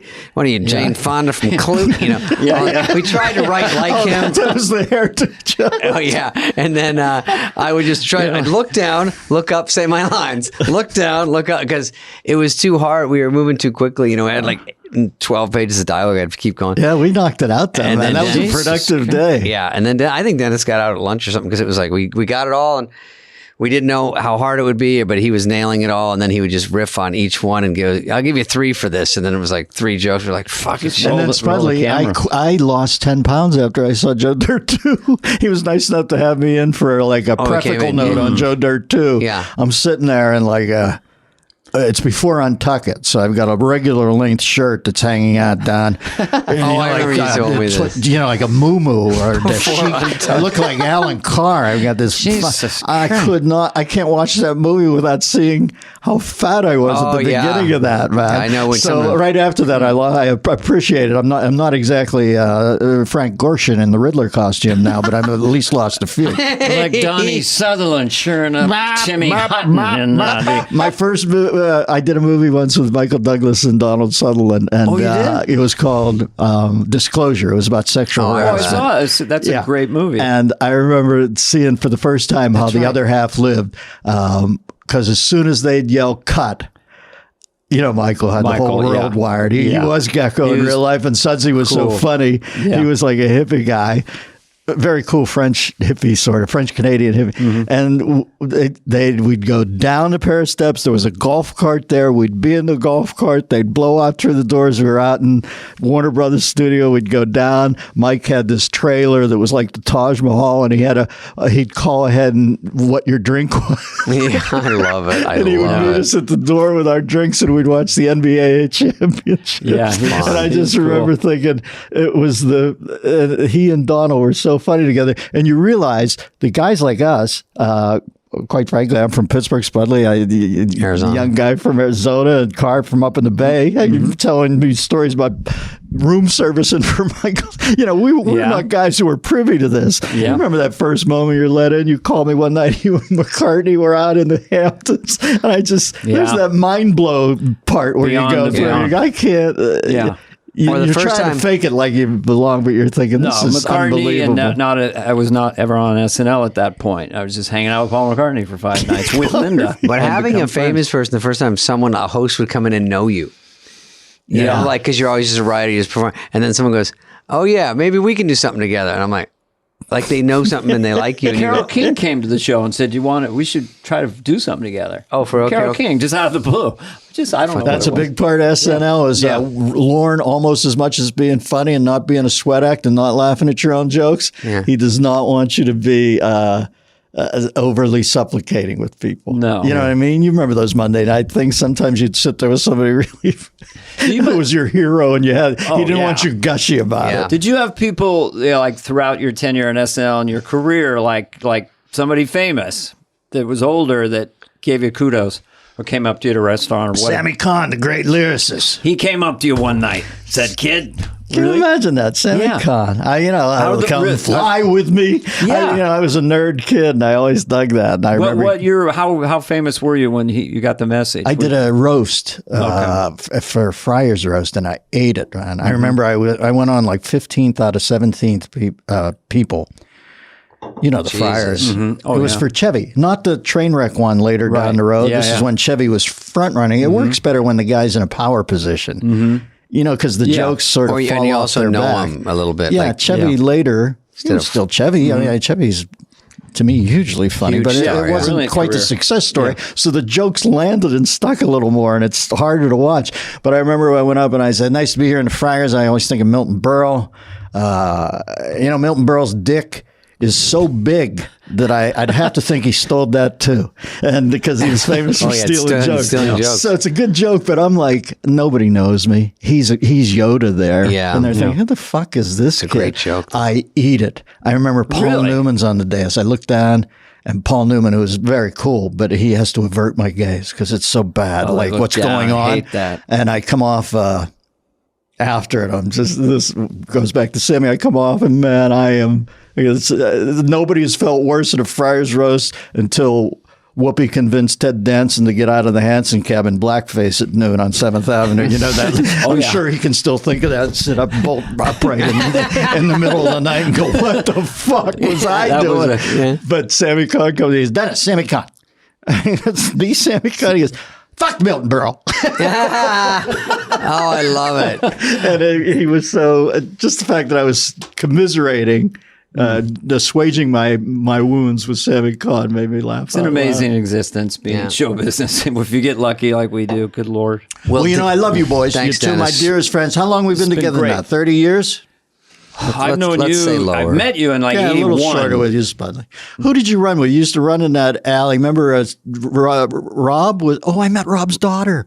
Schneider has a daughter who's a singer. Elle King. Yeah, she's London's child. Yeah. As I met you, and it was always Adam, you. a little less Adam, but remember we had apartments out in the valley somewhere. I was on the Studio City. I had like a swinging apartment, and I remember I bought an old front car seat for my couch.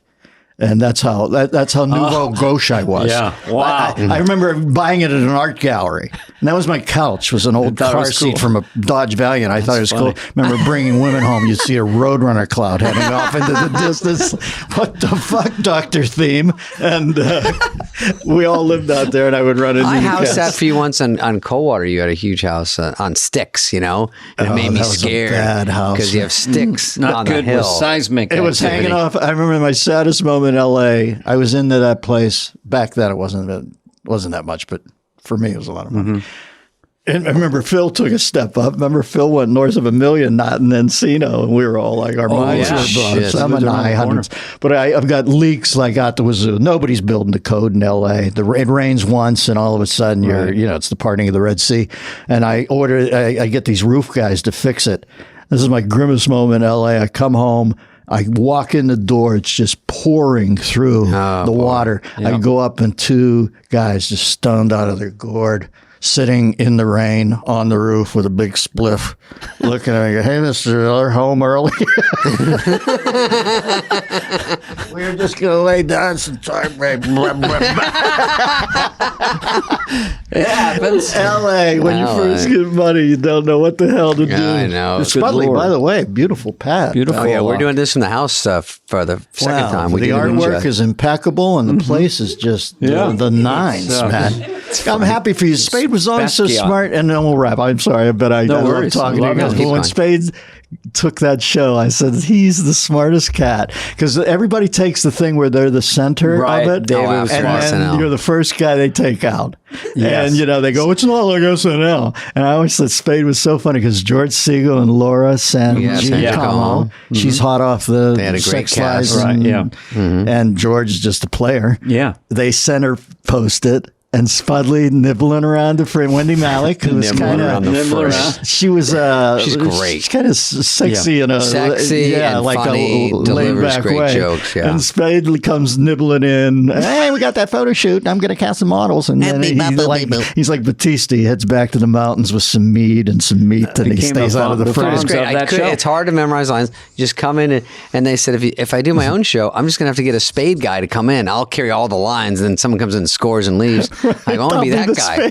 Yeah, smart. Yeah, you scored in that. I got show. lucky on that one. Hysterical. All right, thanks, Dennis. All right, beautiful. Thanks, Dennis Miller has been our guest. Love you too. Peace out. Hey, what's up, flies? What's up, fleas? What's up, people that listen? We want to hear from you and your dumb questions. Questions, ask us anything. Anything you want. You can email us at flyonthewall@cadence13.com. Here's a Spade. Okay, I'll just introduce. This is from Ryan Bach. Dear David and Dana, I'm sorry for only coming up with a Spade-centric question. Okay, I'm going on a personal vacation. Okay, I'll take over. Okay. I'll relax. This is the longest question. It's something I've been dying to know for over a decade. No interviewer has ever asked him, to my knowledge. Can you please tell us everything about Emperor's New Groove Experience? Sure. That's a separate podcast.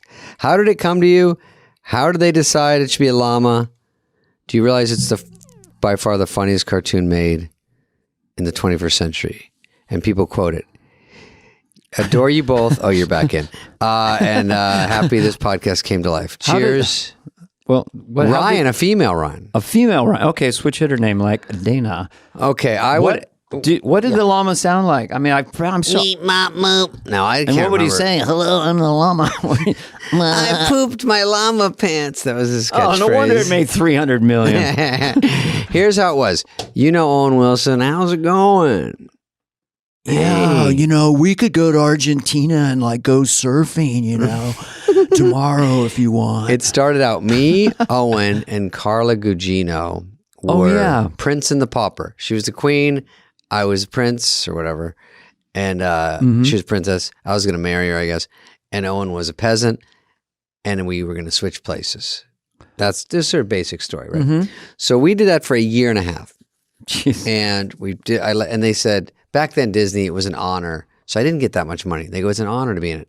And then Shrek comes along, and you get paid. Less of an honor. Yeah, less of an honor, more of a that paycheck. was cha-ching. So I said, I was the last of the honors, and I did it. And I was doing Just Shoot Me, and I go over and do my voice at Disney, and I go, this is fun, but after a year, I'm like, I'm over it.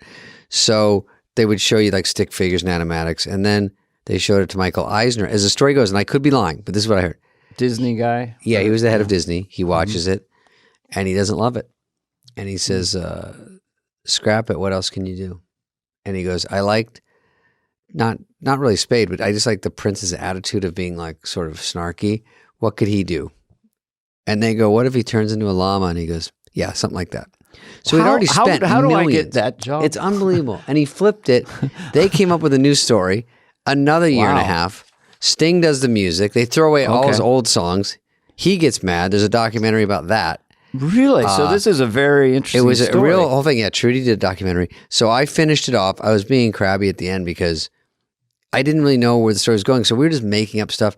And when I saw the premiere, I never met Patrick Warburton, who was Kronk, who was great. Eartha Kitt, was Yzma. Great. Sting's music was unreal. He got nominated for an Oscar. And then it was so funny at the premiere. I go, am I out of my mind or is this fucking hilarious? They did a great job. And with cartoons, I did the voice fine, but they make everything funny around you, Dana. You've done it. You did Life of Pets, was it? I did The Secret Life of Pets. Yeah. The first one did really well, and then the second one not so well. So, but we have a ride. Do you have a ride with your? I mean, I think they're working on Universal. some. There's some, there's some drawings. Oh, and I'm some in a sketches whole big right now. giant ride. They say more people will see the ride and go on the ride than ever see any movie. I have a ride. Damn it. It's at Universal. As you come into the thing, you're going down the tunnel. My dog is introducing it. You're gonna love this ride, and I get a little taste of the action. Little checks keep coming in, but yours is good too. It No, just didn't it's make it good. to I a might snow go on ride. that. Couldn't you just give it a Ferris wheel or something? I'll check out The Secret Life of Farts or whatever it's called. Anyway, we're broadcasting from David's beautiful house, so I can make fun of The him. Emperor's New Groove didn't pay for it, but I a did big it, movie. and then I was so happy I did it because I really liked it, and I got good reviews for the only time in my life, and then it went on and on for Disney. So I love it, and I appreciate all the people that like it out there, and I was lucky to be in it. If they animated our podcast, and you were a fly, what voice would you use for the fly? Meet mop moop. It doesn't matter what it is. It doesn't matter. It's just the idea that you're I'm a robot fly. No, I played Buzz and Scuzz as horseflies in a show called Racing Stripes. Steve Harvey and I were flies, horse flies. I would do this voice, and no one would know who it was. I would be That's a fly. a fly? I'd be a fly talking like Cary Grant, but no, the kids wouldn't know. It'd just be I'm a very sophisticated fly. This is how I am.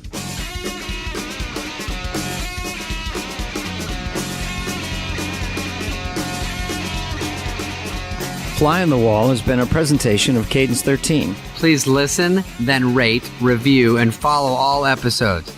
Executive produced by Dana Carvey and David Spade, Chris Corcoran of Cadence 13, and Charlie Finan of Brillstein Entertainment. Production and engineering led by Greg Holtzman, Richard Cook, Serena Regan, and Chris Basil of Cadence 13.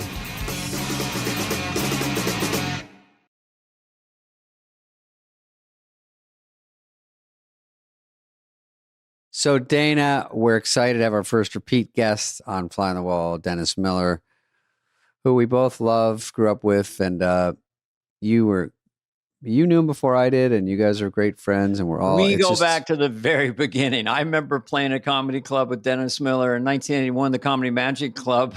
When I first got to know him, he says, I got no gigs, Carvey. Got no gigs. No gig. By the way, he's probably the second most person you do on the show. Who's number one? Is it Trump or Biden or what? I would Lauren. say Lauren because, but Dennis is a close second. And it's fun to try to process the way his mind thinks. When you think of a thing, it'd be like Carvey and Spudley doing the classic intro, a little long on the keep cup. You know what I mean? Yeah. So, but his mind, well, anyway, you'll enjoy this because a couple of years have gone by. So there's just a lot of stuff to talk about. And his mind is razor sharp and really fun to listen to. Sharp. We cover a lot of bases, and we mostly just crack up. Yeah, we mostly just laugh. So we're just laughing. You'll just watch me and Dana basically just listen to Dennis crack up. And I will say the one and only. I mean, he has a singular voice in stand-up, which is amazing. The one and only Dennis Miller.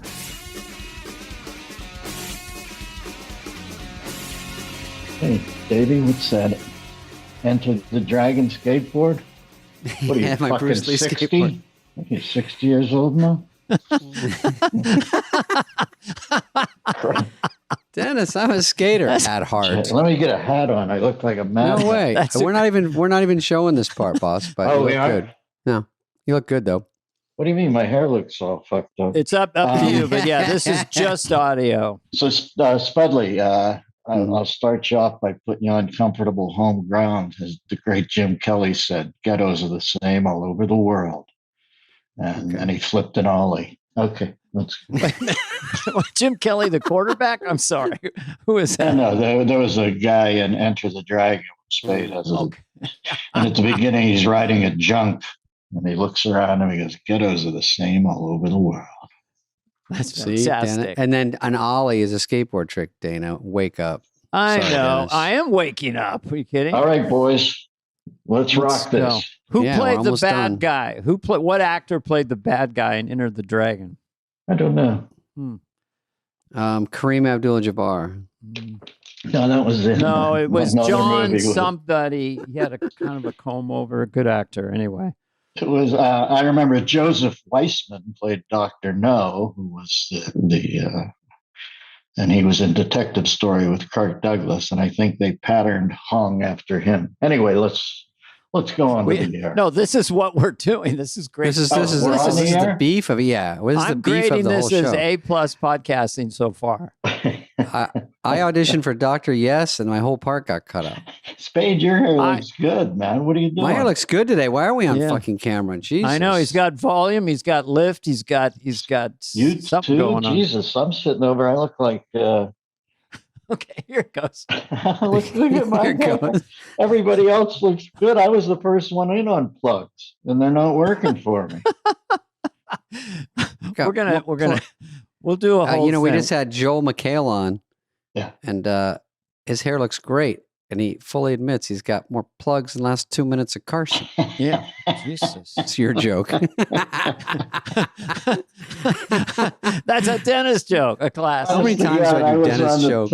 Are we on the air, by the way? Should I? Yeah. Okay. Yeah. So I was on the Tonight Show one night after I got my plugs. I was talking to Jay, and we had a fallow moment, as it were, because I had nothing to plug. So, ironically, I said, "Hey, Jay, I just got hair plugs."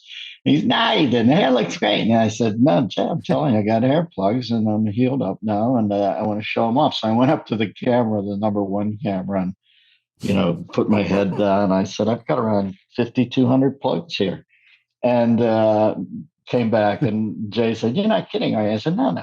And the next day, I got calls from some of the most famous craniums in the world asking me where, I won't betray their trust, even though some of them have passed on now, but saying, "Where did you get your plugs?" And they said, "Do they have a back door?" I said, "Yeah, but why use a back door? You just go get hair plugs if you need hair plugs." And the guy, my doctor, eventually called me when I needed some more, and he said, "You're comped. Don't pull coin in my town. I've gotten so many, recommendation heads off you." You reorientated the skulls of several hundred men in Southern California. And that is if you have your legacy as one of the all-time great comedians, but this legacy we've heard about today, helping people with their appearance, their self-esteem. I'm calling myself happy. And I'm glad this is aired. Well, like anything like plastic surgery or something, you notice the bad ones, but there's so many people that have different things they've done that you just would never know. And they just go, "That guy looks pretty good."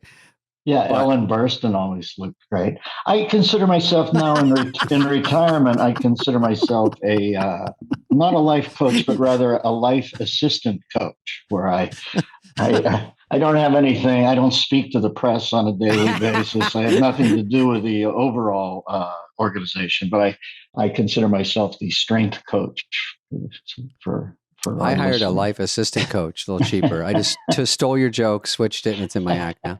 Remember, we used to call that bit surfing, where if somebody jumped on a bit, I had that song on my show where you go, 2 tags on every bit. Yeah. Oh, they're waxing up a premise and taking it on down to the beach, bit surfing. Yeah. That happens. If comedians are together, I think the rule is the unwritten rule. Like if you start a bit, just you're talking and people kind of tag it just in conversation. I think if you tag someone, if I tag someone, they're talking and they say, "Oh, I might use that." I say, "Go ahead. You started the premise. I'll throw you whatever I can shovel on this fire and take it." Right? Yeah. Jimmy Vallely was like the Red Adair of that. He would airdrop in on any main premise and just start tagging it like Floyd Mayweather working the speed back. Did Red Adair help cap the oil rigs that were on fire in like Iran or something? Well, he would do that thing that Duke Wayne did in the Hellfire movie, or Hellfighters movie, where if you knock the feed of the air out for just a millisecond, the whole thing stops. So you have to get up close, dynamite it, stand behind something, and have the dynamite suck the air out for a second. And then that puts the fire out in an oddly ironic way. And you have to remember the dynamite was invented by Alfred Nobel, the Nobel Peace Prize, because his original invention had croaked so many people that he karmically worried whether he would ever get into heaven. So he made him a modicum of a donation in perpetuity to have a peace prize. But the only reason he did it is because he invented dynamite. Wow. I'm speechless. I did not know Well, that. Carvey, you remember when we were on the road, we used to do San Jose, and you'd go to the Winchester Mystery House. Certainly you went there, right? It was this house that it was like an Escher print that had stairwells and chutes and ladders. Mm-hmm. And the reason the woman, she was of the Winchester she married a Winchester. So many people had been killed with the guns. She was afraid that the spirits were going to come back and get her. So she built a house that was one big baffle chamber, so the ghosts would run into dead ends. Because that's how you figure out how to stay alive after you're dead, is that you can't figure a fucking hallway out. So anyway. But do you remember the catchphrase of the local TV, which was in the San Francisco Bay Area, about the Winchester Mystery House? It was always Winchester Mystery House is 10 miles south of San Jose. Open it. And then she would say, keep building. And that would crush. Did you have local Pittsburgh bits that would only work in Pittsburgh? Well, to some degree, but I remember most from New York, because that cat out on the island was always pushing, Carvey was always pushing Cookie Puss, and you had Crazy Eddie selling the stereo equipment. Right. So that's when I was first indoctrinated into local catchphrases.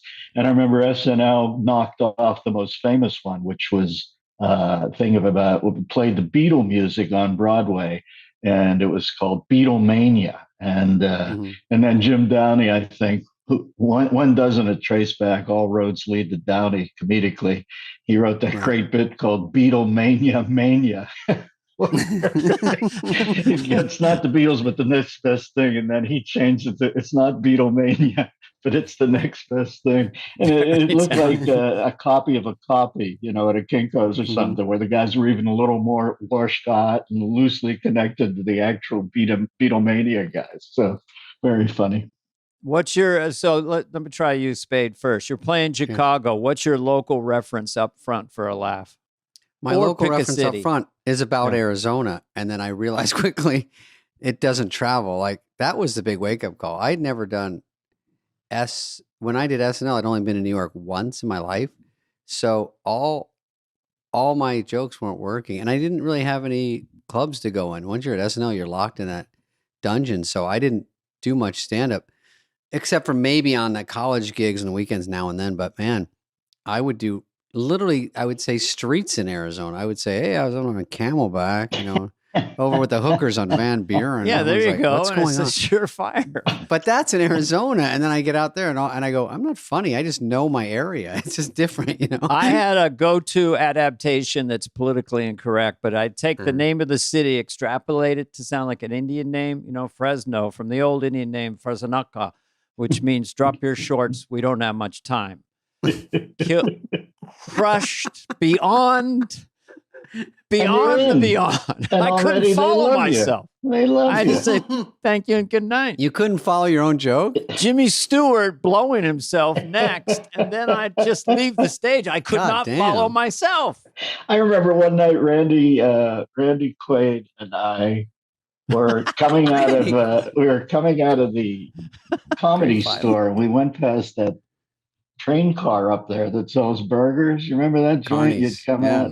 What was it called, Spudley? Carney's, I think. Yeah. Carney's, yeah. And we're walking past Carney's, and when you were talking about Jimmy Stewart, the original guy who did that, his name was Ron Jeremy. And he was a porn star who auto-filleted himself. That's what he was known for. He comes up and he's a big fan. He's talking to Randy about The Last Detail, and Randy was so great in that. And then he's telling me some of my jokes, and we're both like looking at him. Oh, thank you, sir. That's nice. And as soon as he takes 2 steps away from us, Randy and I simultaneously look at each other and go, that's the guy who blows himself. He wasn't even out of earshot. We couldn't wait to tell each other. Oh, man. I saw him at the Rainbow all the time. Literally everyone from 1990 to 98 that's doing well is at the Rainbow, obviously me included. I was like, why was I there? Oh. But I saw Bret Michaels and those guys. There's something about old people, not old people, but people that dress the way they were when they're their most famous. So they'll have the same hat or the same look or the same hair, the same exact outfit. So you go, oh, that's that guy. You know what I mean? Was the Rainbow the joint, below? There was a private club called On the Rocks. Wasn't that? No, that's a Roxy. Yeah, I'm sorry, I got it wrong. Very close though. That's all that same little run there where they're going to mow it down soon and make a Club Monaco. Well, they better not do the whiskey because that's where the Lizard King made his name. So you've got to leave the whiskey up. It should be whiskey. Lizard Looks King. good. Sorry, who's the Lizard King? Wait a second. What are you doing? You teasing me? Jim What are you- Morrison? Yeah, sure. Oh, Jim Morrison is Look the at Lizard Dana King. didn't know. Oh, because of the leather outfit? I didn't. I never got Jim's curriculum vitae to see exactly why he named himself that. But yeah, I think there was some story about him out on a highway and he ran into an Arapaho who crossed over and head on into a telephone pole or something and died. And he saw the guy's spirit came into him and he saw a lizard on the road, something like that. Oh, Just I think another that was day. the plot. That was the plot of Wayne's World 2, I believe. I thought he had a big Thank you, dick. Dennis. No, we had a guy playing Jim Morrison in the desert. But okay, fun fact: Bill T. Craigie was disproportionately wrinkled for his age, and that's where the phrase "Craigie" came from. Because Craigie is a great. How's he aging? He's looking a bit craggy. Craggy, yeah. Craggy, you mean? Craiggie's not a word. Craggy's a word. He's saying it with an E. It's with an A, I right? just made that up to get Oh, things. okay. Jesus. Well, come on. Have them loosely based in reality, for God's sake. It was a long ways away. Tourette's. Mr. Craigie. I'm thinking, what is Craigie? Is that Craigie? Bill Is that T. Woolworths? Craigie is in fact Craigie. That's the joke. Isn't it ironic? I'm glad we're just on audio today because my hair, I'm looking at it now. You guys both, Carvey, yours looks like a beautiful, like showering, like one of those geysers goes off and runs down the side of your head. And I have over at 3 Spudley, products. and he looks like David Jansen, the lion. Helen Mirren, if you blew it straight up. Look It's at going to get- Spudley's hair. Beautiful. I know. Yeah. It looks great. Spudley's hair today, they combed it yesterday, but I have to start something Friday. I still don't know if I'm wearing a wig or not. What do you We're mean start deciding. something Friday? You doing a film? Oh, I don't like to talk about it. What's going on? It's Is called we're Bus Boys with Theo Vaughn. It'll be in a theater near you. Bus Boys with Theo Vaughn. Spade introduced me to that cat, and I find him that's so right. funny. I mean, He really, is. we had he a is- fucking blast. He is a smart guy. And remember, we sat down and we watched UFC one night, and you were with him, and I thought it was like a reincarnation of Phil's caveman lawyer thing. He looked a little rough, but then the more I listened to him during the night, I said, Jesus, this cat is hysterical, man. Yeah, if you get into that frequency, he says the funniest shit. And I was in between, so the fight was right in front of us. So we just, and obviously if you get Dennis right next to you, just whispering jokes about every round. And we were just all telling jokes to each other. And it was the funnest night in the world. Yeah, we did. I sit next to Dennis a lot there. I haven't been in a while. Are you going to go? Well, we'll talk off here. I'd like to go in and see something. That's quality talk. I think. Well, Dana's the best host, isn't he? I know. He's a good guy, and he always treats you like a king. And you'll be sitting down front, and you'll think, God, out of all the people in the world, and I see Miles Teller there a lot too. He's a good guy. And one night I saw Mel Gibson and Lady Mary from Downton Abbey. Do you remember that night? Oh, I didn't see. I saw Mel. I've seen him there. Yeah, well, she was doing a film with him, so they were just there as friends or co-workers. Dana White. I am Dana White's godfather. He was named after me. I've never revealed that before, but yeah. Dana Craigie. Love that guy. Craigie. That guy's great. By the way, to pull it all in Bill in a T. circle, Craigie is in fact Craigie. Dana gave me that. Recessive chin has a weak chin. These are all in Farmer's Almanac. It's funny is when it's like whenever I'm with you guys, I know it's going to be such stream of consciousness that it reminds me of those times you had to do pre-interviews when you were starting out, and like the Letterman pre-interview was more in depth than you trying to become a citizen of the country, for God's sakes. I know. They sit there with somebody and go over jokes phonetically, and all of a sudden you're in an office with some people. We all remember the people. I don't want to denigrate them, but some of the people that you're pitching jokes to, you're thinking, my God, if I was writing to their level, I wouldn't be on the Letterman show. You'd have to say a joke, and they'd look at you and go, not that one. What are you kidding Yeah. me? You do a 45-minute pre-interview. This is what people at home don't know. Before you do a 7-minute spot on, Letterman or something. So you're like pitching, and the guy's like, what's your Obama thing? And you do the whole thing and sweating at the end. He's like, what else? Maybe we'll push that to the end. That's the worst. If there's time. Dennis, like, by the way, damn. did you have a first Tonight Show doing stand-up? I don't even know that story. Or did you No, I just don't think I skip did. that?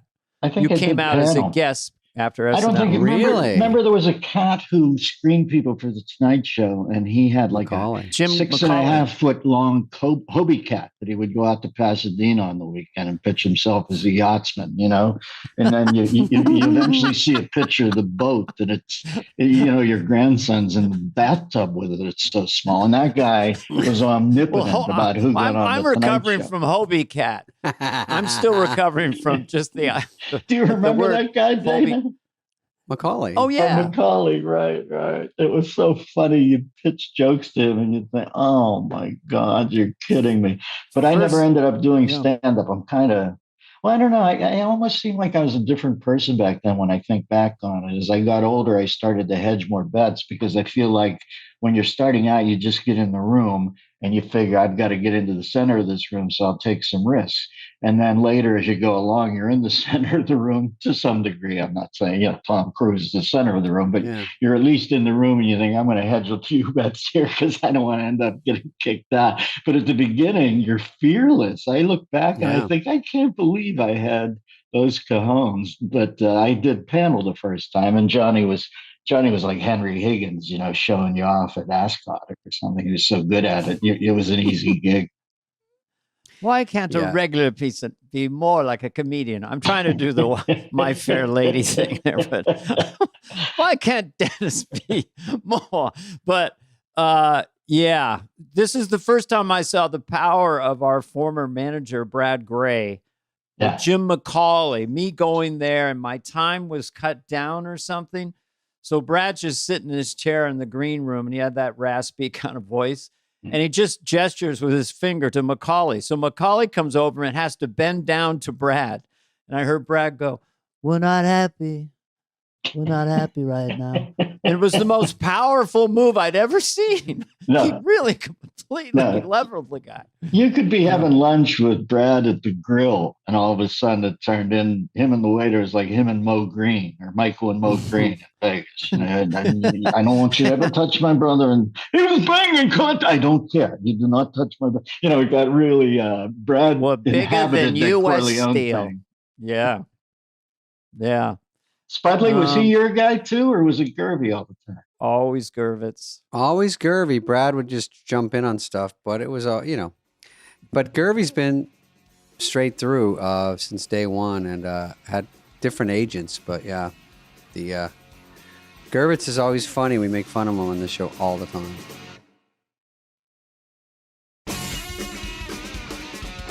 Well, the great Brad story is. Geez, I don't know if I should tell this.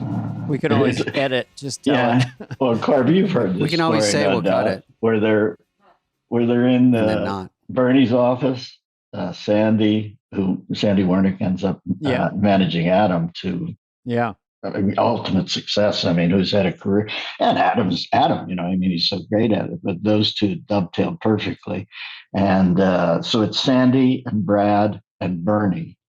Bernie Brillstein. Bernie Brillstein, the avuncular head. Yeah. And Brad says, he says to the receptionist, "We don't want to be interrupted. This is important." I don't know what it was about. And then around 10 minutes in, the receptionist calls and says, "Brad," and he said, "I said I didn't want to be interrupted." He said, "It's your father." Now, Brad, at that point, you remember he and his father were estranged for a while. And, Brad looks, he goes, "Jesus, I haven't talked to him in years." And Bertie says, "Well, he's either sick or he needs money." And Sandy says, "Let's hope he's sick." Good line, Sandy Wernick. It's so, actually Hollywood, so brutal, so cold. But the good thing, Gervitz, Bernie, they loved comedy. That's why they have so many people that are comedians. They have all the SNL guys, all the great ones, all the way back to Belushi, Aykroyd. And so they still have them. And that's why it's fun to go in and talk to Barney when I was a newer comic. And he go, come in here. And he goes, tell me what's going on. And then he just wanted to fucking laugh.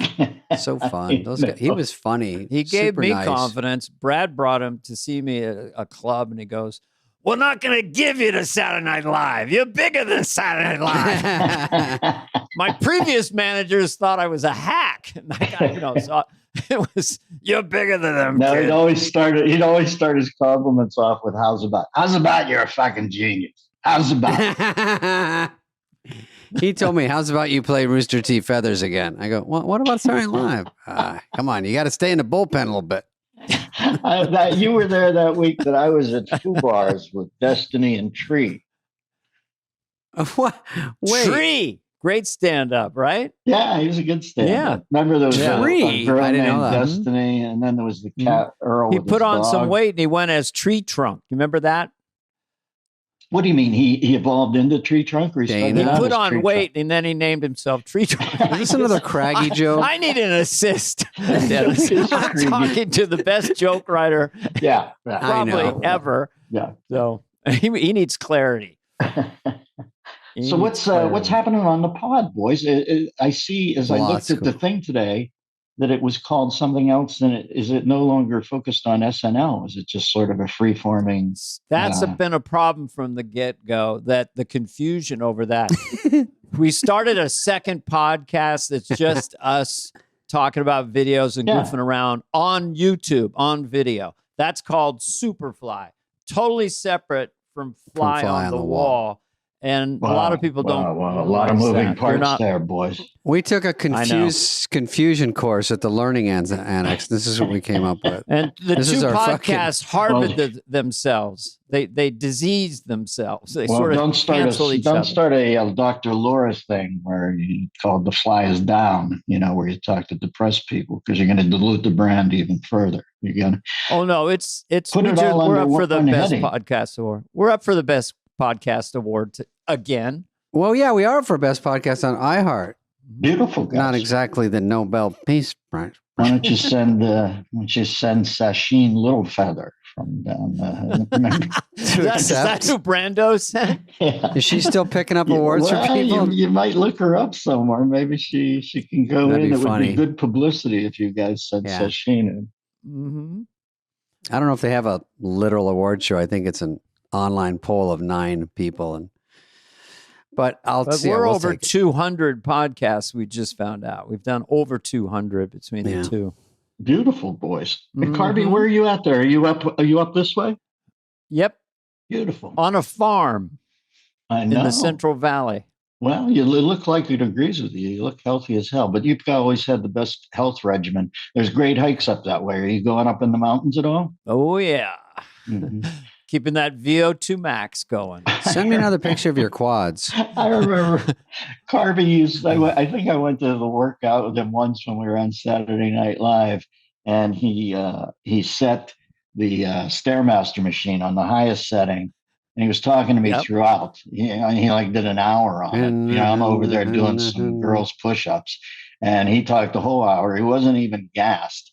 And at the end, like Sherpas were tapping on next to him. You were in the best fit anaerobic guy I've ever seen. And then you had the pump blew out or something. Back pump blew out in your heart. That was later on. Blew a It gasket. didn't blow out. I had hypocalcemia, but I was Dennis. like a sports car with a fuel injection problem. But the engine was great. It Engine was perfect. still is. Listen, still a pink title. Sorry, Dennis. It's still not. Some things never change. No, I watched Ford and Ferrari, and Carroll Shelby originally wanted to power his car with your heart. That's how strong the heart was.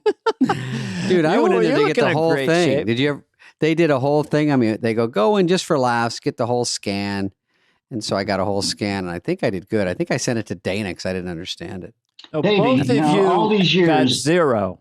All these years when you've sort of floated on the periphery of social scenes, and I know you like a nice social scene, but you're always working the what did they call it on old paintings? They called there be whales at the corner of the painting. It would point outside. Every time I've ever been at a social setting or a banquet with you, you're always floating around the outside and then you split because your neck hurts.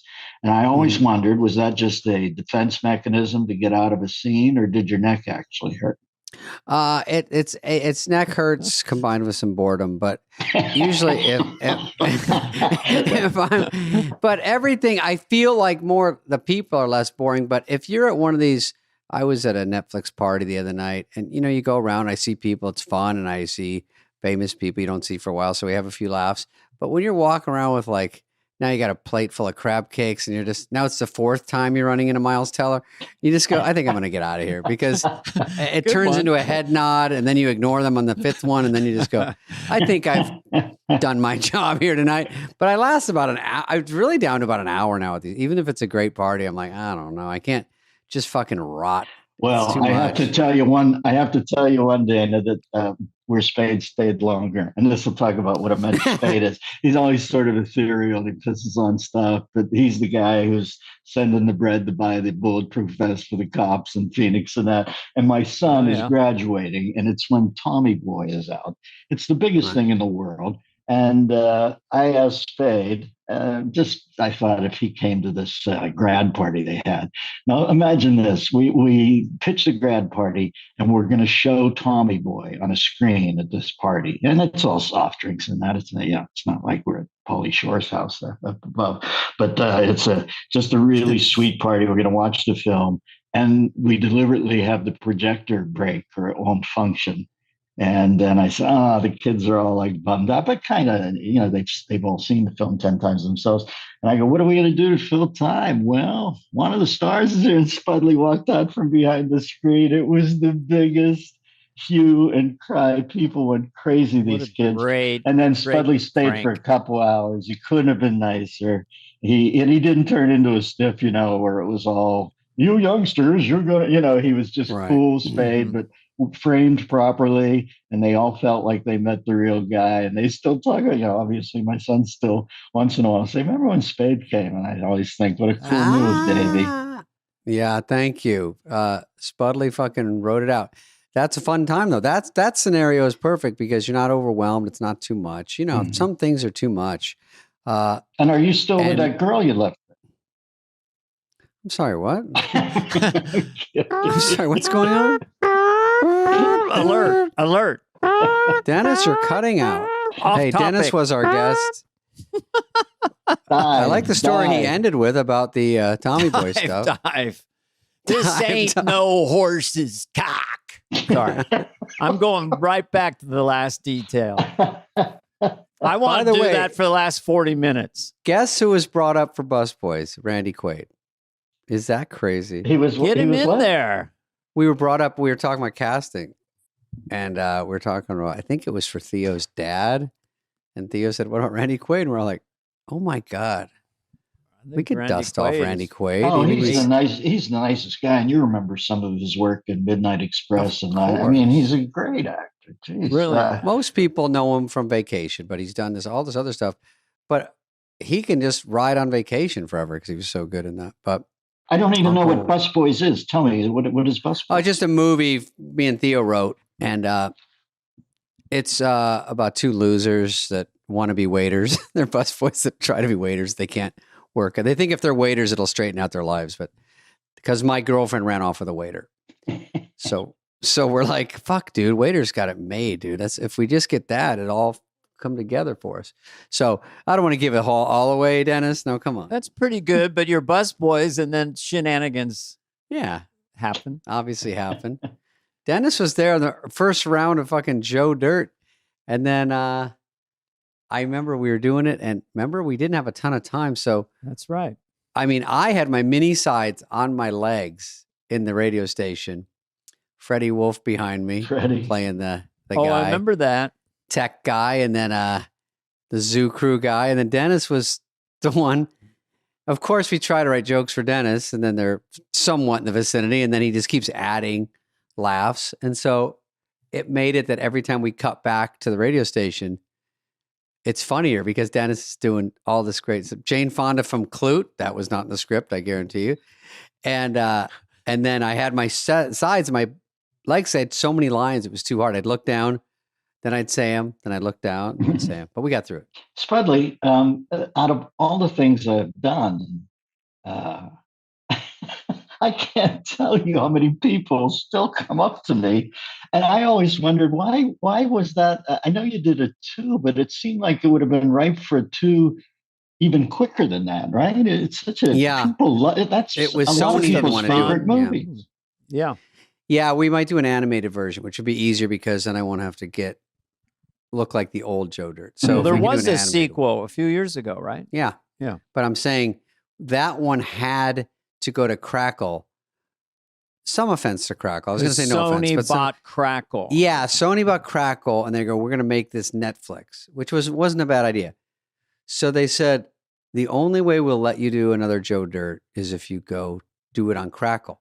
Now, we didn't know there'd be commercials in it and not a paywall, but you'd have to sign up for Crackle. So all these people that want to watch it have to fill out a form and make it harder. And they said, if we can get 1 million downloads out of this, we'll be successful. And that'll help build our library and get the word out. Because, I could do press at NASCAR and I could go and talk to. So we do it. They give us a shitty budget. We do it. They cut the budget during the shoot, which was bad sign. Not great. And then we do it. I still like it. I go out there and I didn't get paid a lot. We go do it. They get 1 million downloads within 2 days. Wow. And then in a week, they got 2 million. And then they got 3 million. And then around 3.5, I just stopped asking. And then because there was just, that's why I don't understand with all the stuff. They bailed on Crackle and then it folded. So Crackle's still out there, but they decided they don't want to put money into it to make it into Netflix. So I don't know what its purpose is anymore. But we had a good jump start. Very obscure. Well, Spade, that's why I'm saying with all the adherence to the intellectual property, everything needs some sort of past iteration before people will bet money on it. Joe Dirt #1 was such a proof of concept. I'm surprised somebody didn't, to think that somebody says, we'll let you do a Joe Dirt 2 if you'll do it on Crackle. For God's sakes, why not just do it on Citizen Band Radio? They should have come in and said, let's do a sequel and push chips in like Mike did with Wayne's World 2. I bet you it would have went that high.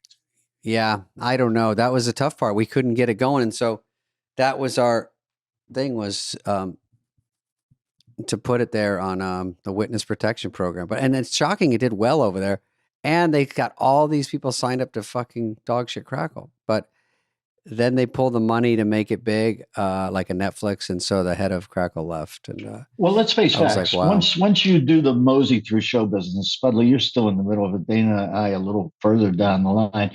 You're surprised you get anything off the ground.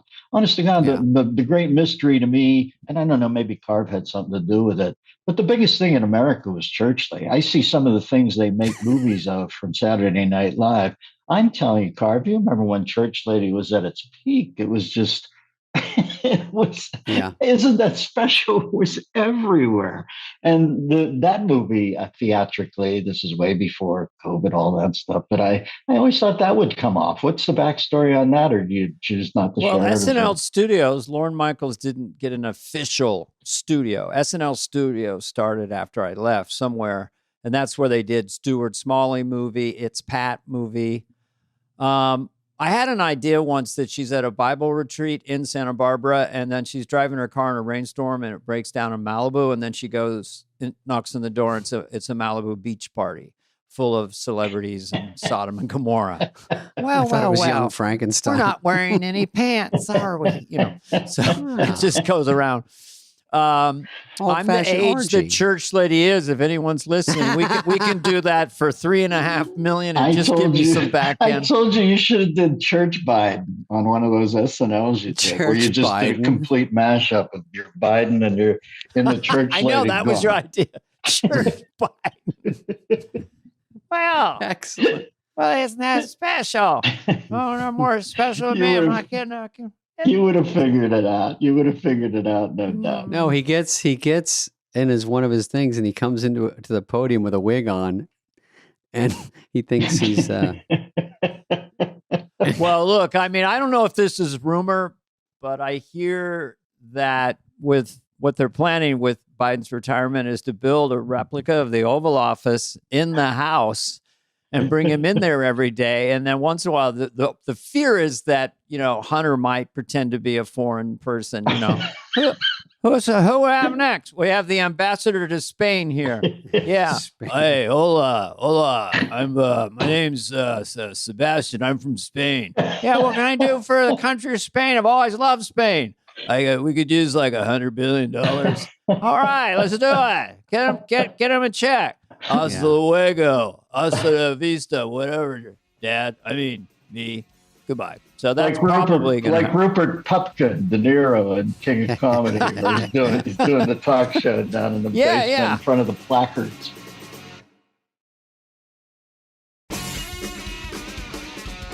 But I went to 10 Saturday Night Live parties and stayed there till 5 a.m. every night. Can you believe this, Dennis? This motherfucker went after the show. But Carv, they must have been all coming up to kiss the ring, right? I mean, geez, you have emeritus status there now. Once you're around long enough, you do get a lot more positive feedback. I remember when you and I would go to those SNL parties after. We were in such an unwind thing. And neither one of us were serious partiers, but that's such a pressure cooker that you would probably throw 5 or 6 beers and I'd have a couple of vodkas on the rocks. And then we'd share a car to the Upper West Side because we lived across the street from each other. And neither one of us are great drinkers. I mean, you could handle your beer, but I have never laughed as hard in my life as when we would go up the West Side Highway and just howl from some of those parties that were way downtown. Well, we get so silly, like you and I flying together and sort of flaunting our neurosis in a funny way. But Dennis was the seat behind me, and I'm in the seat ahead, and we're just flying across the country. And Dennis over and over again would lean in and say, "Carvey, if you see anything out of the ordinary, anything, I want to be the first to know." And if he said that one time, he said it like 40, 50, every single time. We were so frightened flying. Carvey and I were, but I eventually grew to be a good flyer. I had a good insight from Penn Gillette once of Penn and Teller. We were on a flight and it was getting bouncy. And he was reading the newspaper. He didn't even look over at me. I was getting pissed off. It's one of those things where you get pissed off at somebody who's not afraid of flying when it's really bumpy. Yeah. And I look over and I go, "You're fucking kidding me. This doesn't scare you." He goes, "What?" I go, "This." And he finally looks up and now he's cognizant that we're in really bad turbulence. And he looked at me and he said, "Oh, shut up. Alexander the Great would have given everything he ever done for 2.5 minutes up here," which in some weird way gave me clarity about the pragmatic nature of flying. And but when Carvey and I were on the road together, we were both so flipped out that we'd get blasted. You remember that night we were over the Rocky Mountains in that electrical store, and we both called Bernie Brostein, our manager, home and told him we were leaving the company. We were because you had to put us in this, have us out here on the road. You're on fucking Malibu on our Architectural Digest, you son of a bitch. Yeah. Dennis used to say, "We got a little light chop and a little dirty air." That's how they tone it down. You're like, "I'm bouncing off the ceiling." We got a little light chop. Yeah, I just want to say 2 words about this chop: structural integrity. They always go, the wings of the plane can touch at the top. I'm like, I don't know if we need to get that far and test this out. Carv, did you get better at it? I haven't flown with you in a while. Are you any better at it? I've gotten better at it. Yeah, I think so. I think you just get worn down by it. But I still do get thirsty on an airplane, even with the little bit of packed in there, claustrophobia. I'm just bouncing around. It's 3rd hour in and I'm kind of bored. And then it's like someone comes up very nicely and says, "Would you like something to drink?" And I go, "Okay." You're not trying to pretend with me you're still on commercial air, are you? Because come on, are you kidding me? Well, the gross in the net gets disturbed when you do a gig, and it gets very disturbed. It gets altered. Yeah.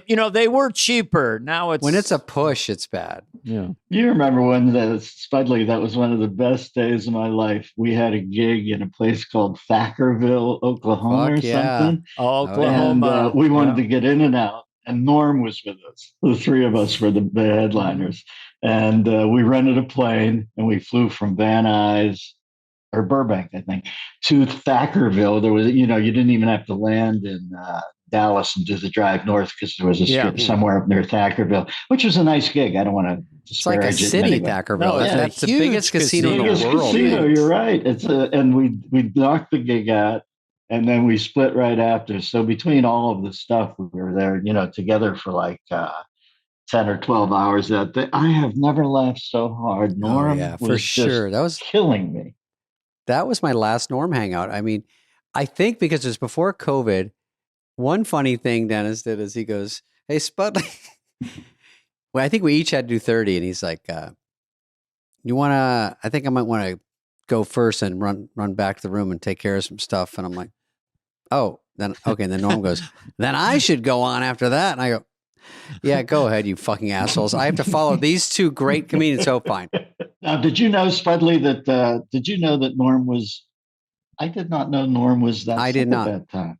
He was pretty. No, and I never knew. Kind of mad about it because we kept setting up a dinner and then he kept going. I go, so what? So it's 6:00. So you're heading over? And he's like, what? It's COVID. I go, Norm, we've gone over this. It's 9 months into COVID. You drive to my house. We sit 10 feet apart at my table. What? I go, we keep this, you agree to it, and then you cancel. Was he actually hard of hearing, or was that just a stall tactic? I didn't like it when he would text what? I go, Norm, you can't text what? You hear me on text. Isn't it ironic that Norm's true genius, and I don't know, from the first time I met him, I told you that first joke, I heard there was a new kid in LA from Canada, Eddie Feldman. My writer said, there's a guy here. It's great. I saw him. His name's Norm Macdonald. And I said, well, where did you see him? He said, I saw him at the Improv. And he did that great joke where he said, I feel sorry for the homeless guy, but I really feel sorry for the homeless guy's dog. Because the dog's thinking, this is the longest fucking walk I've ever been on. Do we eventually go in somewhere? Because I could do this on my own. And I heard that joke. I said, that is so funny. So I get on the horn with Norm and I say, hey, I know you're just here. And I'm just saying, if you want a stopgap writing job, I've got this talk show. And I said, I'd hire you right now, but just the protocols dictate you send in some sort of a batch of jokes or something. And Norm said, I don't do batches, but I'll send in one joke and you guys can make your determination. He was already hired, but I was trying not to usurp the head writer and producers, their office, and I didn't want to overstep. So I go, okay, send a joke. And the joke is he reads the AP Wire story of Jeffrey Dahmer's trial, and it's so grotesque and detailed, the actual transcript about disembowelment and eating pancreas. And he reads the whole thing, and then he says, at the end, Dahmer defended himself by saying he started it. It's like the greatest joke ever. So we hired him, and I always thought he was a genius from that point on, but he always sort of was on the fringe, and now it's so unfortunate. It's like, to me, he's like Van Gogh. When you hear about Van Gogh during his lifetime having to, take handouts from Teo, and that Norm was not taking handouts, but I'm just saying, every day I look now on the reels that I get, it's Norm, and you're reminded of another great joke. Yeah, 100%, because I get these Norm Macdonald pages and people send them to me, and I'm like, I don't remember this joke. Like, there's a couple there I never saw. I don't know if you guys had this experience, but I had a long drive, and some reason I ended up talking with Norm, and for an hour and a half, we talked about our career issues, and he was just completely not one joke and just sort of talking about this sitcom didn't go and they didn't know what to do with me. And it was very interesting to be around him. The only other time I heard him like that was when his attaché, assistant, best friend, Lori Jo, had some heart issues and they were consulting with me. She's fine for people who are listening, but Lojo. And I could tell that Norm was really worried. And so he had that other side, of course. But as far as obtuse one-liners, I would praise him as high as putting him on Dennis's footing. I would put those two guys. Come on. That's No, I'm being totally real. I mean, Yeah. look, this is an example of a thing that I always quote about you, and it just kills me. I don't know why, but you were up there, you're opening for me, or I'm opening for you, and you go, Jimmy cracked corn, and I don't care. What the kind of hell attitude is that? You know, I mean, like, who does that? Who would do a joke like that? I had to go out with this guy, and I did either black or white special. I think Schneider did open for one, and I opened for one. And you have to go up before Dennis's crowd, but they're nice. And then Dennis does a killer hour. So great, each joke, and you double your cards out. Yeah, I appreciate great. It. You know, when I actually saw recently, sometime in the last year, I mean by recently, our young comedian special, Spudley. That was quite a murderer's row of comedians when I look back on it. Freddie Stoller was good. Jan was good. Carp, I think you're friends with Jan Karam, right? Or you know her? Yeah. She was in it. Drake, that cat Drake Warren Sazer, Thomas, who's no longer with us, but was a killer. And you and Schneider. I mean, when you look back, man, we hit the ball that night. Oh, fuck yeah. Dennis is hosting it. Brad Gervitz produced it. And what a great one. That got me at least in the vicinity of SNL. And then you helped on that one too. I remember writing fucking update jokes for Dennis. It's so hard. God dang. It's so hard to write a bunch of jokes. It's just update jokes are a different world too. People get there as comics and think you're going to write a sketch very easily. It's such a different muscle. It's so hard to figure out that formula. You know, I see reels of the current guys who do it. And I'll be honest, I don't watch the show.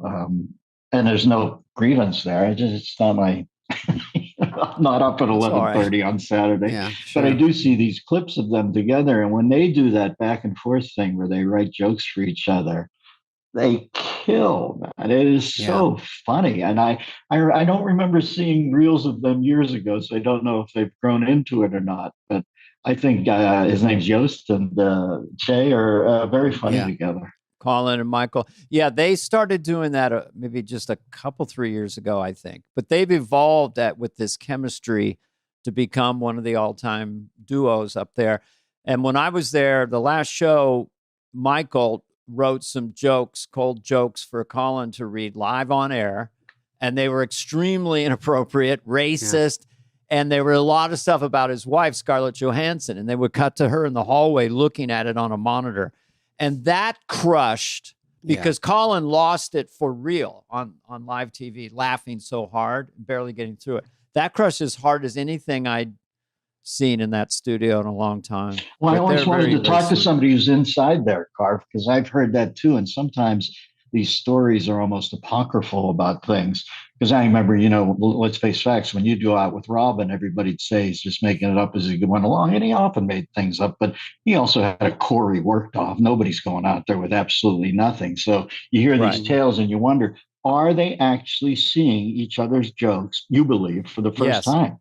They are when they do that. Yeah. Wow, when they do that, they do. But they don't do them because in dress, they're not that same no joke. one's that great an actor. I mean, they're really shocked by it. I'm happy to hear that. Yeah. Well, you remember the first time I heard that was Mulaney, who I think is a genius, used to write jokes for that character that it was a guy who went Bill to Hader clubs. did. Yeah, Hader.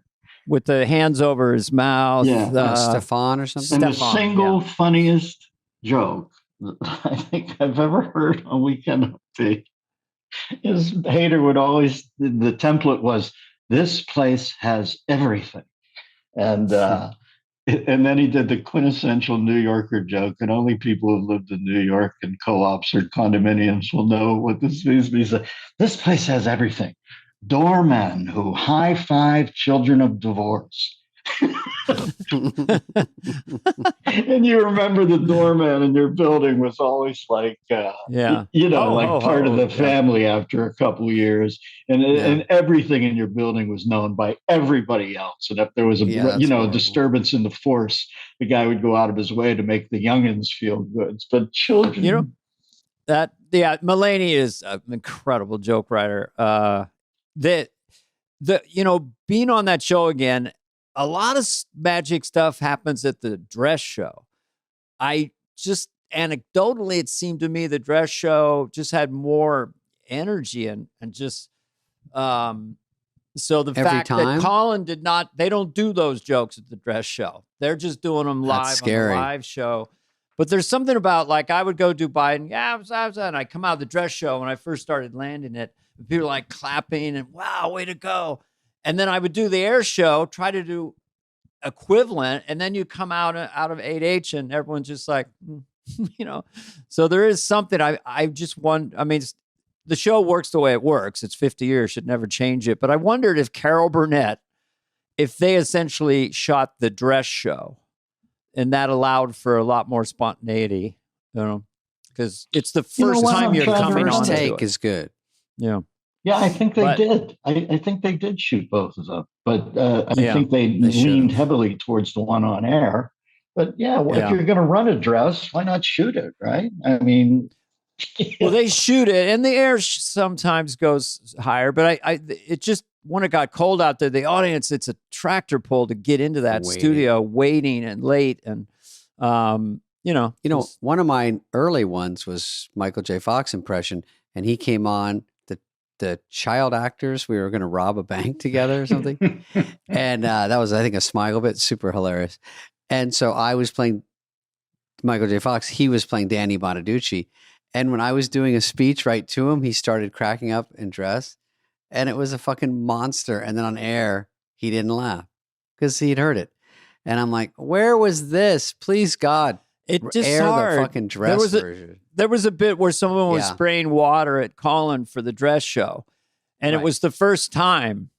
And then it just had this magic to it. And then the air show was fine, perfectly great. But there is something about the first time you can't top half it. That's why the crew knows it's coming. Half the I mean, the cast sees it once, so it's not 100%. But it's a thing that don't peek at dress. It's a thing. Do not peek at dress. Carv, was the schedule still the same? And what part did they ask you to participate in? Did you still have that Monday thing where everybody sat around Lauren's office? Because I came in just to do Biden contractually. I was I was placed with Maya Rudolph and Gaffigan and Andy Samberg. And so the first show, they asked Gaffigan and I to come into the read-through, which is now an 8H. And it's like a giant, there's pianos. Oh, you're kidding me. It's a huge did you know this, room. Dennis? I didn't know this. You got place cards and tablecloths and snacks, and there's a piano, and they do symphony orchestra. They bring in classical music, and so they have those massage chairs like at the airport where you sit and kneel on them. What? We were doing a circle jerk in a broom closet on 17. It's harder to kill there. A lot of the writers kind of miss that. Up on 17, the tightness of the room, it dissipates Picking a over bit. Huxley's leftovers. Yeah. 17, that meeting room on 17 really was Thunderdome, wasn't it, man? You fucking sweat box. You often saw killer shots there, but there was a couple times where people overreached. I don't even want to name names because I'm old and conciliatory now, but a couple times you can remember people really going for something and it's just hanging there. And, Lauren would say, all right, moving on. The BO was breaking records. It was everyone was so nervous. It was sickening. And then someone would get up, or Lauren would crack the window a quarter inch and be freezing within 2 seconds. Everyone's like, it's like. The worst is when they do show and tell, like you put on a little hat or you have a little instrument or something or a vest sweater and you're going to stand up and act it out. And then it's dead silence. And, moving on. I'm a Yankee Doodle dandy. Everyone's like, boo. Sad little sailor. Circle. When you look back, man, think about how lucky it was. I mean, geez, I look back and I was never a cool kid. And I think Spudley and you seem the little, I don't know of your youth as much, but I think we were all a little bit nerdly, and all of a sudden you're in the crosshairs of it, man. And when I look back, I just always think, wow, how lucky that was to be in that room with all its sort of Damocles hanging over your head. And if you fucked up 3 weeks in a row, you were probably gone. But I look back and it was the juice, wasn't it, man? Or the spice, as they say in Doom. You really got the spice in that room. I feel for the young cast and a lot of the people. There's 18 or 20. I don't know how many cast members.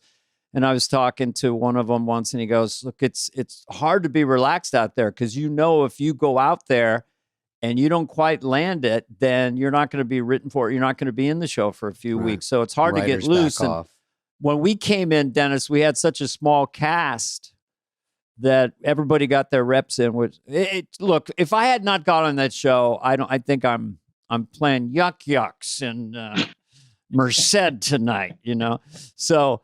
That was my ticket. I was 31 when I got on there. I'd had my 10 years in the clubs, and I bombed every pilot they put me in, and the Burton Kirk film, and it was a disaster.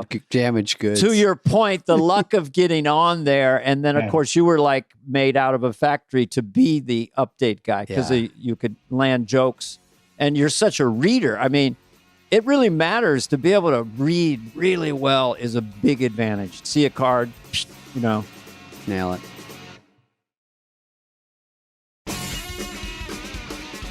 Yeah, Larry King said to me one night, I had him on my HBO show, and he said, "God, you know how to read a prompter." And I some people would take that as you're a prompter chimp joke. I looked at him and said, "Larry, that's the nicest thing anybody could say." That is nice. It's hard to do. But it was It'll different. Make you or break Let you. me ask you a question. This is technical for the people listening still. Like cue cards versus prompter. What would you prefer? The cue cards. Me too. Because it kept you, listen, that can go awry. There is something you were talking about first show, second show. I don't want to sound too like, we don't sit there and do Oppenheimer things on blackboards about how the show goes. But half of the thing is the frisson of it, fear, like the surface tension when you overpour a glass, that tremble. That's where the whole money shot is on that show. And I always thought the cards, sometimes they wouldn't come out at the same pace, and you felt less robotic about it. It could go awry. Plus, my card girl was Tom Laughlin's daughter, Billy Jack's daughter, which I always dug that because I love Billy Jack so much. So whenever I was in trouble with the crowd, I'd think of saying, when I see what you've done to this little audience, I just go pivot kick berserk, like in the ice cream parlor. But the fact that it could go wrong a little, I always dug that feeling, because then when you conquered it, and it didn't always go right, there were times, and boy, you were hangdog the next day if you screwed the pooch, as they say at NASA. But for the most part, you're not going to screw the pooch there, because you do it with some degree of alacrity.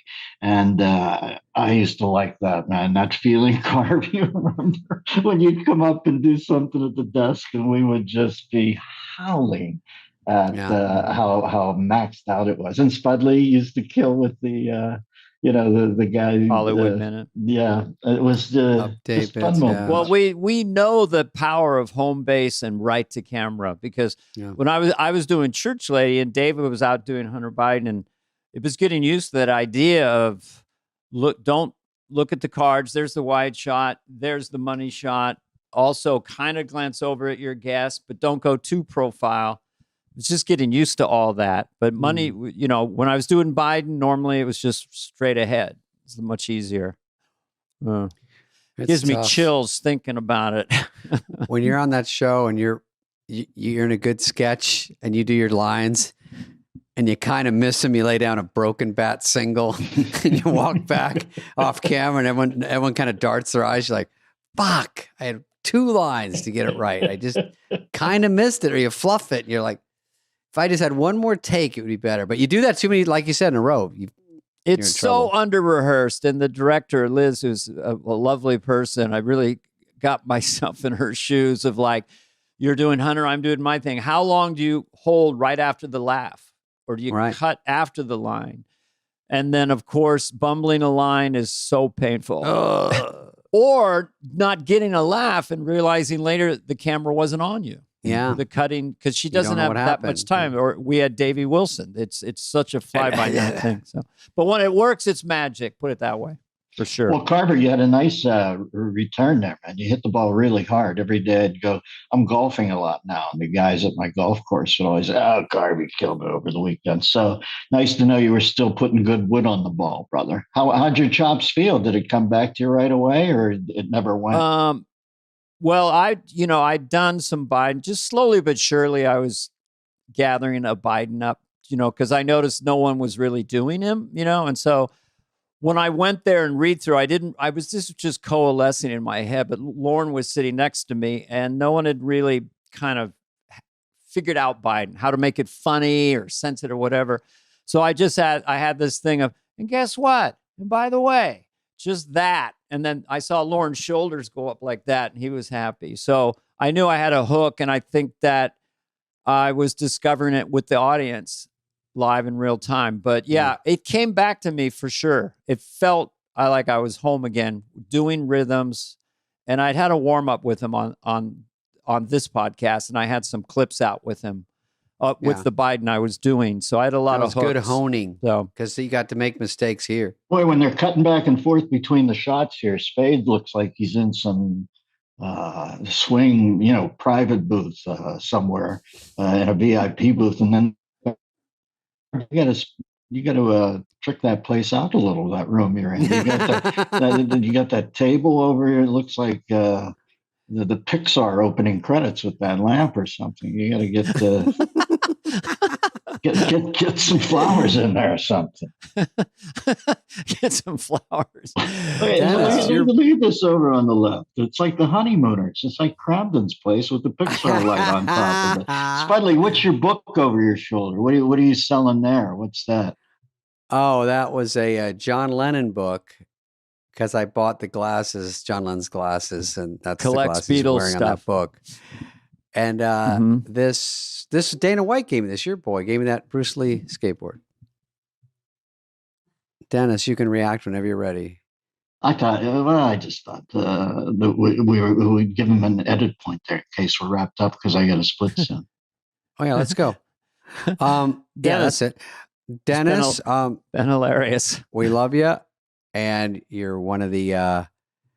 I don't know if you should retire. You're still better than 99 to 100% of the comics out there. I'm liking being retired, man. You know what? I just I just want to explore what it's like not doing it. I did it so long that I thought I don't even know what I'm like as when did I start it, writing jokes and staying in that guise that maybe at 30, 71 now. And I just thought, man, why don't I analyze? Hopefully I get another 10 or 20. I'm going to just try to see what it's like being, what am I like without all the trappings of that? Well, did you find this? Because I feel like if I go before I ever did stand up, and then I start to do it just as a nobody in San Francisco, just this little bit of tension or weight, it would come and go, but it was just there. I should be writing more material. I should be doing that at a club. And then SNL, I should do that. And that movie bombed. I got to do this. And so there's still like this sort of weightiness when you're connected to it, and the excitement of that and making money and all that. But I just wonder, when you psychologically take that away, does your relaxation quotient go way up? Well, I've been reading, and I saw Seinfeld was reading this too, which is intriguing to me, because I've been reading a lot of the Stoics, Marcus Aurelius and Seneca, and Jerry talked a lot about that. Yeah, he's into that, and I'm just trying to see what's on the other side of that apprehension about not doing it. I think there's something important there. I don't want to sound too ethereal, and maybe I'll find out that I just missed doing it. Maybe you'll see me, back in a walker doing jokes or something. But right now, I'm thinking, okay, I always diffused that sort of anxiety or fear of the unknown by telling a joke or getting up on stage or smiling and glad handing. And I thought, what's beyond that? So I'm just trying to sit in it for a moment. And I'm finding on the other side of it, I'm kind of enjoying that lack of apprehension. Because let's face facts, I don't care how much you feel safe going out on stage, and you do get safer over the years. I'd still getting there, going across country and getting there and going to the place and right before you go on. Then it can go wrong at any moment. I mean, the moment you start thinking this can't go wrong, it's like Robin's old bit that he did in his first special about Step Inside the Comedian's Mind, where you hear that submarine klaxon go off. Mayday. Dive. Yeah. So I don't miss that part of it. But when a joke pops into my head, I often think, well, listen, I'll call Carvey with church Biden, but then that gets smacked back in your face like the Dikembe I just want Mutombo. one quick question. Just how does stoicism relate to what you just said? Just letting go or being in the moment or not making problems that don't exist is kind of part of it, right? Well, I'm trying to find out. I used to control things with my showbiz career in a way, because you can manage that. You're really managing an efficient organization to some degree when you're in the middle of it. And then I realized that you're not managing anything. And if I don't know when this airs, but if the Palisades doesn't remind you that, yeah. I was just trying to get my head around the fact that really you have to balance not controlling anything except your thought processes and still leading a happy, non-morbid life. You don't have to be forlorn about it. I'm just trying to find that delicate, where the Venn diagram taps, where you realize that you don't have any control over it. And in an odd way, that should free you up to not worry about it as much. So, good or bad, things should happen. I think, that makes a lot of sense. Yeah. All right, boys. Well, I love you both, and I love you with all my heart. It's been a blast hanging out with you. And then we also recorded it, and we'll get paid. So check in now and then and give us some new stuff if you got jokes to burn. Well, listen, you got to get rid of. I've been staring at Bruce Lee's nipple for an hour here now, and, nice. and it appears he only has one in that photo. And who else had one nipple in famous lore, Carvey? I'll quiz you there. Lonnie Anderson, Paul Harvey. Which one? No, Scaramanga, the man with the golden gun, played by the great Christian. That guy. Oh, no, he had a third nipple. Yes, he got Bruce Lee's other one. I just remember there was some sort of areola discrepancy with Scaramanga. Areola discrepancy. All right, Dennis, love you, bud. Right. Love you, buddy. This has been a presentation of Odyssey. Please follow, subscribe, leave a like, a review, all the stuff. Smash that button, whatever it is, wherever you get your podcasts. Fly on the Wall is executive produced by Dana Carvey and David Spade, Jenna Weiss-Berman of Odyssey, and Heather Santoro. The show's lead producer is Greg Holtzman.